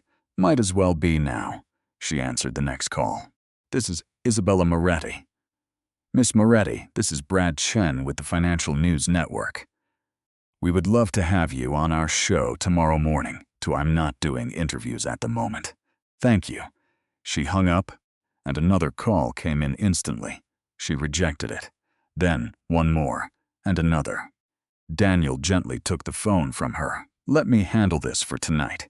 You need time to process what just happened. What I need is a drink. A very large drink." Isabella headed to the parking garage, where her driver was waiting. The same driver she'd had for 12 years, the one Ethan never knew about. "Moretti," a voice called from behind. Isabella turned to see a young woman running toward them, breathless and holding a notepad. "Please, just one question. How did you keep who you were a secret for so long?" "I didn't have a secret identity. I just lived a private life. There's a difference." Isabella started walking again. "But you purposely hid who you were. You lied to him." Isabella stopped and slowly turned around. "I never lied. I just didn't share information he never bothered to ask for. There's a big difference between lying and letting people believe what they already want to. My husband never asked about my education, my background, or my talents. He just assumed I was simple because that story fit his ego. I let him believe it because I wanted to know if he could love me for who he thought I was, not for what I had. And could he? No. He couldn't even love that simplified version of me. So imagine how little he would have loved the real me." Isabella turned and kept walking, without looking back. The drive to her real home was 40 minutes. It wasn't the Sterling mansion where she'd lived for the past 8 years, but the penthouse she'd kept her entire marriage. Ethan had no idea it existed. He never asked where she went during her yoga classes or shopping trips. He just never cared enough to be curious. The doorman greeted her with a warm smile. "Welcome home, Miss Moretti. It's so good to see you again." "It is good to be seen, Martin. Thank you." She rode the elevator to the top floor, watching her own reflection. She looked the same as she did this morning, but everything was different. The doors opened into her apartment, 3,000 square feet of modern elegance that was all hers. Daniel and Marcus followed her inside. "Do you want us to stay?" Daniel asked. "No, I need to be alone. But thank you for everything, for keeping my secrets, building this case, for standing by me when I'm sure I seemed crazy for staying with him." "You didn't seem crazy," Daniel said softly. "You seemed heartbroken. There's a difference."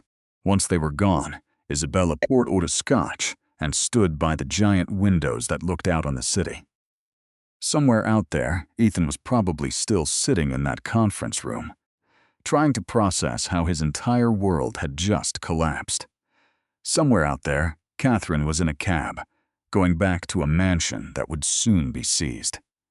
Somewhere out there, Jessica was being booked into jail. And here she was, standing in her own home, drinking a very expensive scotch. She had won, but she didn't feel happy at all. Her phone rang again. This time, she recognized the number. It was her best friend, Sarah, who she'd barely talked to in 8 years, because her life with Ethan meant cutting off everyone who knew the real her. "Sarah? Oh my gosh. Izzy, I just saw the article. Are you okay? Where are you? Do you need me to come over?" "I'm home. My real home. And yes, I could really use a friend. I am on my way. I'll be there in 20 minutes. Sarah showed up in 15, holding 2 bottles of wine and a bag of food. She took one look at Isabella's face and just gave her a huge hug. You did it. You actually did it. I'm so proud of you. But so mad it took you this long. They sat on the couch, eating Chinese takeout from the cartons. For the first time in 8 years, Isabella felt like she could finally breathe. I wasted so much time, Sarah. 8 years of my life just vanished. You didn't waste it. You learned from it. There's a difference. Everyone says there's a difference between things. I'm starting to think there isn't. A lie is just a lie. Wasted time is wasted time. No, a lie is meant to trick someone.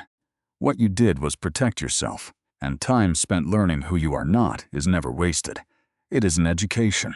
A very expensive one, but still an education. Sarah poured more wine for them both. Besides, look at what you built in those 8 years. Helios is worth twice as much now. You expanded into 12 new markets. You are more successful today than when you married him. I'm also more damaged. Damaged is not destroyed.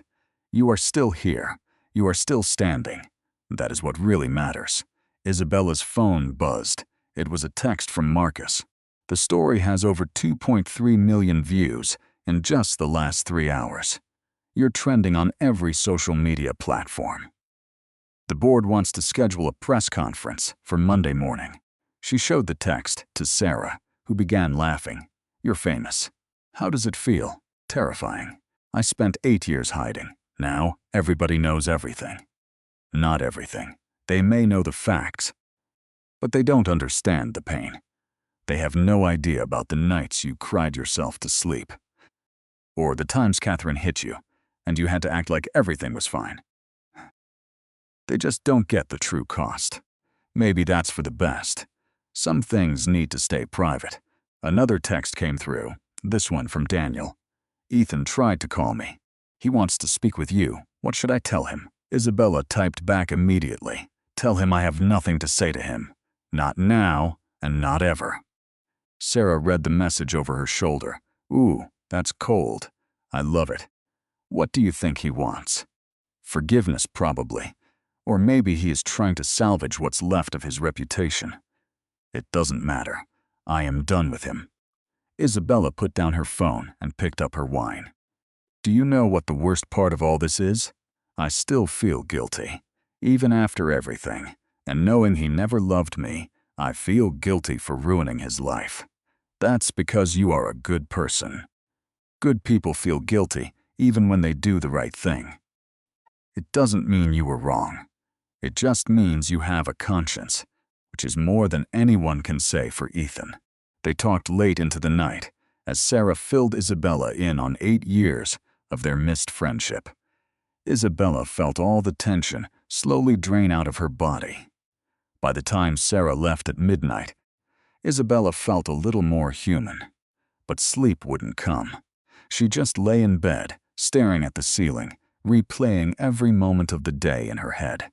The look on Ethan's face when he figured out who she was. The sound of Jessica being arrested. Catherine's desperate pleas for mercy. The heavy weight of the signed divorce papers. Her phone buzzed again at 2 in the morning. A text from a number she didn't recognize. Isabella, it's Ethan. I know you don't want to talk to me, but please just read this. I finally understand what I did to you. I understand that I destroyed something precious because I was too blind and arrogant to see what was right in front of my face. I am not asking you to forgive me. I am not asking for a second chance. I just need you to know that I am sorry. Truly, deeply sorry. You deserved so much better than me. You deserved everything, and I gave you nothing. I will spend the rest of my life regretting it. I hope you find someone who truly sees you the way I should have seen you. Someone who appreciates you the way I should have. Someone who loves you the way I was never able to. You were right about everything. I was cruel and incompetent, and I destroyed everyone who ever trusted me. I am going to try to be a better man. I don't know if I can, but I promise I will try. Not for you, You don't owe me a thing, but for the next person, so I don't destroy someone else the way that I destroyed you. I'm sorry, Isabella. I am so very sorry." She read the message 3 times, then she deleted it without replying. Words were cheap. Actions were what mattered, and Ethan's actions had already shown her exactly who he was. An apology couldn't undo 8 years of cruelty. The next morning, Isabella woke up to her face on the front page of every major newspaper. The headlines varied, but the story was the same. A billionaire CEO reveals her secret marriage. Her husband is shocked to learn his wife's true identity. A hidden mogul appears after 8 years of living in silence. Her phone was flooded with interview requests, speaking engagements, and messages from people she hadn't heard from in years. Old colleagues called to congratulate her, former classmates expressed their total shock, and complete strangers offered either support or condemnation. Marcus called at 7. "The press conference is set for 10 o'clock. Are you ready?" "No, but I'm going to do it anyway." That is the spirit. Your public relations team has prepared some talking points. Daniel reviewed them for any legal problems. We are as ready as we're ever going to be. The press conference took place in the main auditorium at Helios International, a room that could seat 300 people. Every single seat was taken, with reporters lining the walls and camera crews fighting for space. Isabella stood backstage, clenching her hands into fists, trying to slow her racing heart. "You don't have to do this," Daniel said softly. "We can still cancel. We can just release a written statement instead." "No, if I hide now, I'll be hiding for the rest of my life. I spent 8 years of my life hiding. I am done hiding." She squared her shoulders and walked out onto the stage. The camera flashes were blinding. Questions were shouted from all directions before she even made it to the podium. She held up a hand for silence, and, miraculously, the whole room fell quiet. "Thank you all for coming. I am going to make a brief statement, and then I will take a few of your questions." She pulled out her prepared notes, then folded them in half and set them aside. This had to come from her heart, not from some script. "My name is Isabella Moretti. I am the founder and CEO of Helios International, a position I have held for 13 years. I am also recently divorced from Ethan Sterling, a man who was married to me for 8 years without ever knowing who I really was. Many of you have been asking why I concealed my identity. The answer is both simple and complicated. I hid because I wanted to see if someone could love me for me, not for my name, my money, or my connections. I wanted to be seen as a person, not a financial asset." She paused, gripping the sides of the podium. "What I learned is that some people just can't see you, no matter how clearly you try to show them. Some people have already decided who you are, and no amount of truth will ever change their mind. My former husband decided I was simple, uneducated, and worthless, and he treated me that way. His mother abused me emotionally and physically, and I stayed because I believed that love meant sacrifice." Her voice grew stronger.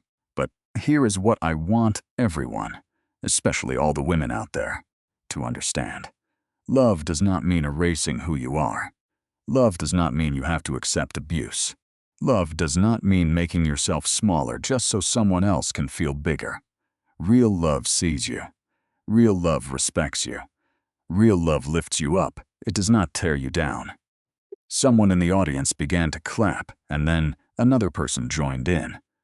Within seconds, the entire room was applauding. Isabella waited for it to quiet down before she continued. "I am sharing my story, not because I want your sympathy, but because I want accountability. I want people to know that abuse doesn't always show up as bruises and broken bones. Sometimes it's being constantly dismissed. Sometimes it's mockery that's disguised as a joke. Sometimes it's someone telling you that your thoughts, your feelings, and your entire existence simply do not matter. That is abuse too, and it leaves scars that are just as deep." A reporter in the front row raised her hand. Miss Moretti, do you have any regrets about the marriage? I regret that I stayed as long as I did, but I don't regret trying. There is honor in trying to make something work. There is no honor in staying while someone is actively destroying you. What about Apex Solutions? Are you planning to rebuild it or just shut it down? We are restructuring. The company has a good foundation, but it had terrible management. We will install new leadership, clean up the financial problems, and refocus on the core business model. We expect to be profitable again within 18 months. And Ethan Sterling, have you spoken with him since the divorce? No, I have nothing to say to him. Some people are saying that you're being vindictive, that you deliberately destroyed his life out of pure spite. Isabella's jaw tightened. I revealed the truth about who he is and what he did. If the truth is what destroyed him, that is on him, not me. I did not create his debts. I didn't force him to commit fraud. I didn't make him treat his wife like garbage. He did all of those things himself. I simply stopped protecting him from the consequences of his own behavior. Another reporter. Starched up. Miss Moretti, there are rumors that you're planning to write a book about your experiences. I haven't decided yet. Right now, I'm just focused on moving forward, not on looking back. What about other women in similar situations? What would you tell them? Isabella took a deep breath. I'd tell them their worth isn't decided by how people treat them. That staying doesn't make you weak, leaving makes you strong. I'd say they deserve to be seen, heard, and valued, and that it is never too late to take back your own life. The questions kept coming for another 30 minutes, and Isabella answered everyone with careful honesty. When it finally ended, she was exhausted, but felt lighter somehow. The secret was out. The truth was known. There was no turning back. That night, Marcus sent her an email from the Apex Solutions board. They were officially accepting the acquisition offer from Helios International.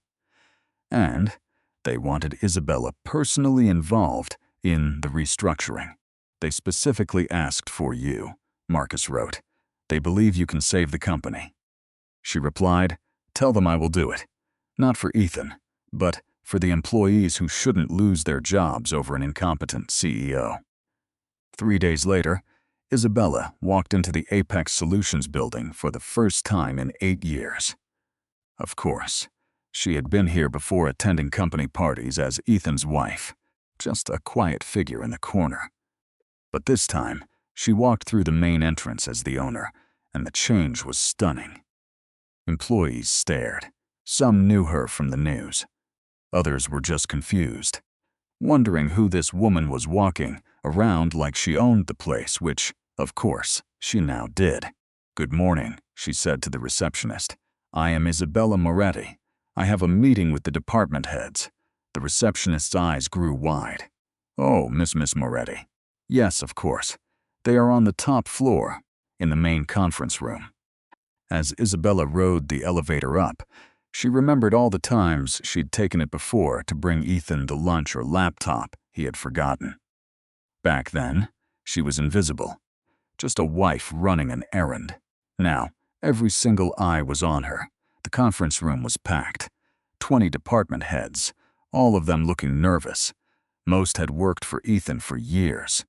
They had heard him talk about his wife, heard him put her down, heard him make fun of her, and now, she was their new boss. Good morning, Isabella said, taking a seat at the head of the table. I am sure you all have questions, so let us get the obvious out of the way. Yes, I was married to Ethan Sterling. Yes, he had no clue who I really was. And yes, I am now the majority owner of this company. But none of that is as important as this. Apex Solutions is failing. You all know it is true.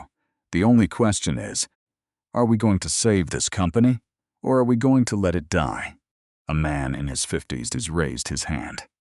Miss Moretti, with all due respect, most of us were here long before Mr. Sterling. We know what is broken. The real question is, will you listen to us, or just repeat his mistakes? I am going to listen. That is the biggest difference between me and your last CEO. I value expertise. So here is what is going to happen. Every one of you will write a report on your department. Tell me what is working, what is broken, and what you need to fix it. I do not want you to sugarcoat it or use corporate jargon. Just give me your honest assessments. You have 1 week. After that, we are going to sit down and rebuild this company properly. A younger woman spoke up. What about the employees involved in the fraud? Are they all getting fired? Anyone who broke the law is fired. I am keeping everyone who was just doing their job. The problems here started at the top, not the bottom.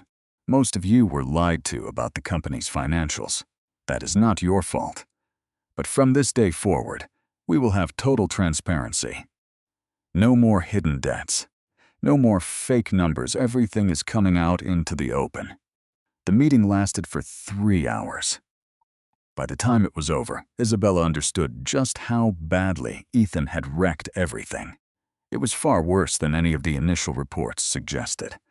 The company was a complete house of cards built on lies and desperation. But it was not a lost cause. With the right leadership, honest accounting, and a clever restructuring, Apex Solutions could be profitable once more. It would simply take time, hard work, and a lot of money. For the next 6 months, Isabella threw herself into the work completely. She hired a new leadership team, brought in auditors to clean up the books, renegotiated deals with suppliers, and met personally with every major client. She promised them all that Apex Solutions was now under new, better management. It was grueling work, 16-hour days with barely any weekends. But it was also deeply satisfying in a way her work at Helios had never been. This was not just business. It was personal. Every single job she saved felt like a victory over Ethan's failure. Every contract she salvaged proved she could fix what he had broken, and every quarter of growth felt like a little piece of justice. For months, the media attention was relentless. Isabella's face was on magazine covers and television shows. She was featured on podcasts and became a case study in business schools. The tale of the secret CEO became a cultural phenomenon, sparking debates about gender, power, and hidden marital abuse. Some called her a hero. Others called her bitter. She ignored all of it and just kept working. She never spoke to Ethan again. She learned from Daniel that he had taken a plea bargain, testifying against Jessica for a shorter sentence. He ended up serving 18 months in a low-security prison for his role in the fraud. Catherine went broke, lost the family house, and ended up in a tiny apartment in a bad part of town. All her rich friends disappeared overnight. When Isabella heard the news, she felt nothing at all. Not joy, not pity, just complete indifference. They had become totally irrelevant to her life, just a footnote in her past. 2 years after the divorce, Sarah called with some crazy news. "You are not going to believe who I just saw at a coffee shop. Ethan Sterling." Isabella gripped her phone. "And he looks terrible. I mean, really terrible. He is skinny, his hair is turning gray, and he was in a cheap suit. He asked about you. He wanted to know how you were doing. What did you tell him?" "I told him you were thriving. I told him you were building empires, changing the world, and living your best life." He looked like I had just punched him in the gut. "Good," Isabella said. "He said he thinks about you every day, and that he wishes he could go back and change everything. Well, he cannot. Time does not work that way." Isabella paused. "Did he sound like he meant it?" "Yeah, he did. He seemed genuinely sorry, almost broken. I almost felt sorry for him. Almost." Isabella was silent for a moment. "I do not wish him any ill will. I just wish him out of my life. If he learned a lesson, if he is a better man now, good for him. But that does not change what he did. It does not erase 8 years of abuse, and it certainly does not mean I owe him a single thing, not even a second thought." I pretty much told him that, just not as politely. I think I called him a worthless waste of space. Isabella had to laugh. You are a good friend, Sarah. The best. So, when are you getting back out there? It has been 2 years. You cannot hide in that office forever. I am not hiding, Isabella said. I am healing. There is a big difference. 3 years after the divorce, Isabella stood on stage at a women's business conference, delivering the keynote address. 5,000 women filled the auditorium, waiting to hear her story. People ask me all the time if I regret hiding my true self for 8 years, she began, her voice echoing through the massive hall. And the answer to that is complicated. I definitely regret the abuse I endured. I regret staying as long as I did. But I will never regret trying to be loved for myself. That is not weakness. That is just being human. She paused, her gaze sweeping over the crowd. The biggest lesson I learned is actually very simple. You cannot make someone see your worth when they have already decided you do not have any. You cannot force respect from someone who has decided you are beneath them. You can never make someone love you if they refuse to see you as a whole person. But what you can do is recognize when you are in that trap and choose to leave. Choose to value yourself, especially when no one else does. Choose to build a life that does not need a single person's approval. The applause was deafening, like a roll of thunder. After the speech, dozens of women approached her to share their own stories of hidden abuse, of being made to feel small, and of fighting to get their self-worth back. Isabella listened to each one, offering support. Later that night, alone in her hotel room, she thought about Ethan one final time. She felt no anger or bitterness, just a kind of understanding. He was raised by a mother who taught him that power meant dominance, love meant control, and marriage meant ownership. He never had a reason to learn anything different. But that was no longer her problem to fix. She had wasted 8 years trying to teach him how to be a good man. That job was over. If he was ever going to change, he would have to figure it out himself. 4 years after the divorce, Isabella officially merged Apex Solutions into Helios International. It was the final step after years of hard work. The old Apex employees were now part of Helios, and most were doing very well under good leadership. The company Ethan almost ran into the ground was now one of Helios's biggest moneymakers. To celebrate, Isabella took a month-long trip to Italy, her first real vacation in more than 10 years. She wandered Florence with no agenda, ate pasta in tiny local spots, and slowly remembered what it felt like to just be Isabella again, not the CEO or the hidden wife, just herself. On her last night in Florence, she was enjoying a glass of wine at a cafe when her phone rang. It was Daniel. "I'm on vacation," she answered. "This better be important." "It is," he said. "Ethan Sterling died yesterday of a heart attack. He was 42. Isabella placed her wine glass down very carefully. "I see. And Catherine found him. He was living with her in that small apartment. They have no money for a funeral. She's asking if Helios might cover the costs." "No," Isabella said flatly. "No," she repeated, her voice firm. "I'm not paying for his funeral. I'm not going to his funeral. And I will not say a single word about him publicly. He spent 8 years of his life making me feel like I didn't even exist. I'm simply returning the favor." "That's harsh," Daniel said. "That's fair," she replied. She paused. "But send Catherine $5,000 anonymously. It's enough for a cremation and a small service. She is his mother. Whatever her faults, she did love him. That's more than I can say. You're a better person than they deserved." "No, I'm just not them. There's a big difference." Isabella hung up and finished her wine, watching the sun dip below the Tuscan hills. She felt absolutely nothing about Ethan's death. Not sadness, not relief, not even a shred of victory, just a void where he used to be. And maybe that was the best result possible. He had taken up too much of her life for far too long. Now he was gone, and that space was finally all hers. 5 years after the divorce, Isabella stood before a brand new building. She watched as workers uncovered the sign, the Isabella Moretti Center for Women's Economic Empowerment.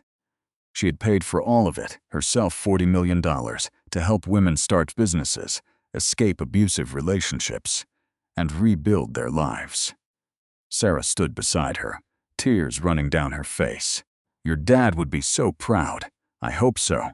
I spent so many years running from his legacy, just trying to be someone else. I am done hiding. This is me. This is what I was always supposed to be doing." Daniel walked over and handed Isabella a folder. The final divorce decree. All assets are transferred. All legal matters are closed. It's really over, Izzy. It's finally, completely over. She took the folder and, without opening it, dropped it right into a trash can. It was over the day I walked out of that meeting. This is just paperwork. That evening, Isabella hosted a dinner at her penthouse for the people who had stood by her through everything. Sarah, Daniel, Marcus, David, and a dozen others who kept her secret, supported her, and helped her rebuild. They ate and drank, they laughed and celebrated. This wasn't just about her survival, it was about her victory. "To Isabella," Marcus said, raising his glass, "who showed all of us that quiet isn't weak and unseen isn't powerless." The person they tried to erase became someone impossible to ignore. "To Isabella," everyone repeated together. She looked around the table at the faces of people who truly saw her, who valued her, who loved her for who she was. This was her family. This was her home. This was what she'd been searching for all this time. And she'd had it all along, buried under the pressure of trying to be someone she wasn't. "Thank you," she said simply, "for seeing me when I couldn't even see myself. For believing in me when I had lost all belief. For reminding me that I was never the person he claimed I was. I was always this person. I just forgot for a little while." Later that night, alone once more, Isabella stood by her windows, looking out at the sparkling city lights. Somewhere out there, Catherine Sterling was mourning her son. Somewhere out there, Jessica Harrison was serving her prison sentence. And somewhere, countless women were going through what she had, thinking it was normal, believing that it was love. She knew she couldn't save all of them, but she could definitely try. She could tell her story. She could provide resources. She could create new opportunities. She could be visible so that other women didn't have to be invisible. Her phone buzzed. It was a text from Victoria Chen. "It's the 5-year anniversary. Are you interested in reflecting on what's changed?" Isabella typed back, "Everything's changed. I'm not the woman I was, but maybe I'm finally the woman I was always meant to be." She put her phone down and smiled at her reflection in the dark window. Isabella Moretti, billionaire, CEO, survivor, and fighter, no longer hiding, no longer small, no longer sorry for taking up space in a world that tried so hard to erase her. Ethan Sterling had divorced her with no idea she owned a multi-billion-dollar company. For 8 long years, his family had humiliated her. They treated her like nothing, called her worthless, and threw her away like she was trash. And now, she was at the head of an empire she built herself, surrounded by people who valued her, living a life more successful and fulfilling than they could ever imagine. While they had lost everything they once cared about, she hadn't just survived their cruelty, she had risen above it all. And that, Isabella thought, as she turned from the window toward the life she had reclaimed, was the sweetest victory of all. Sonnet 4.5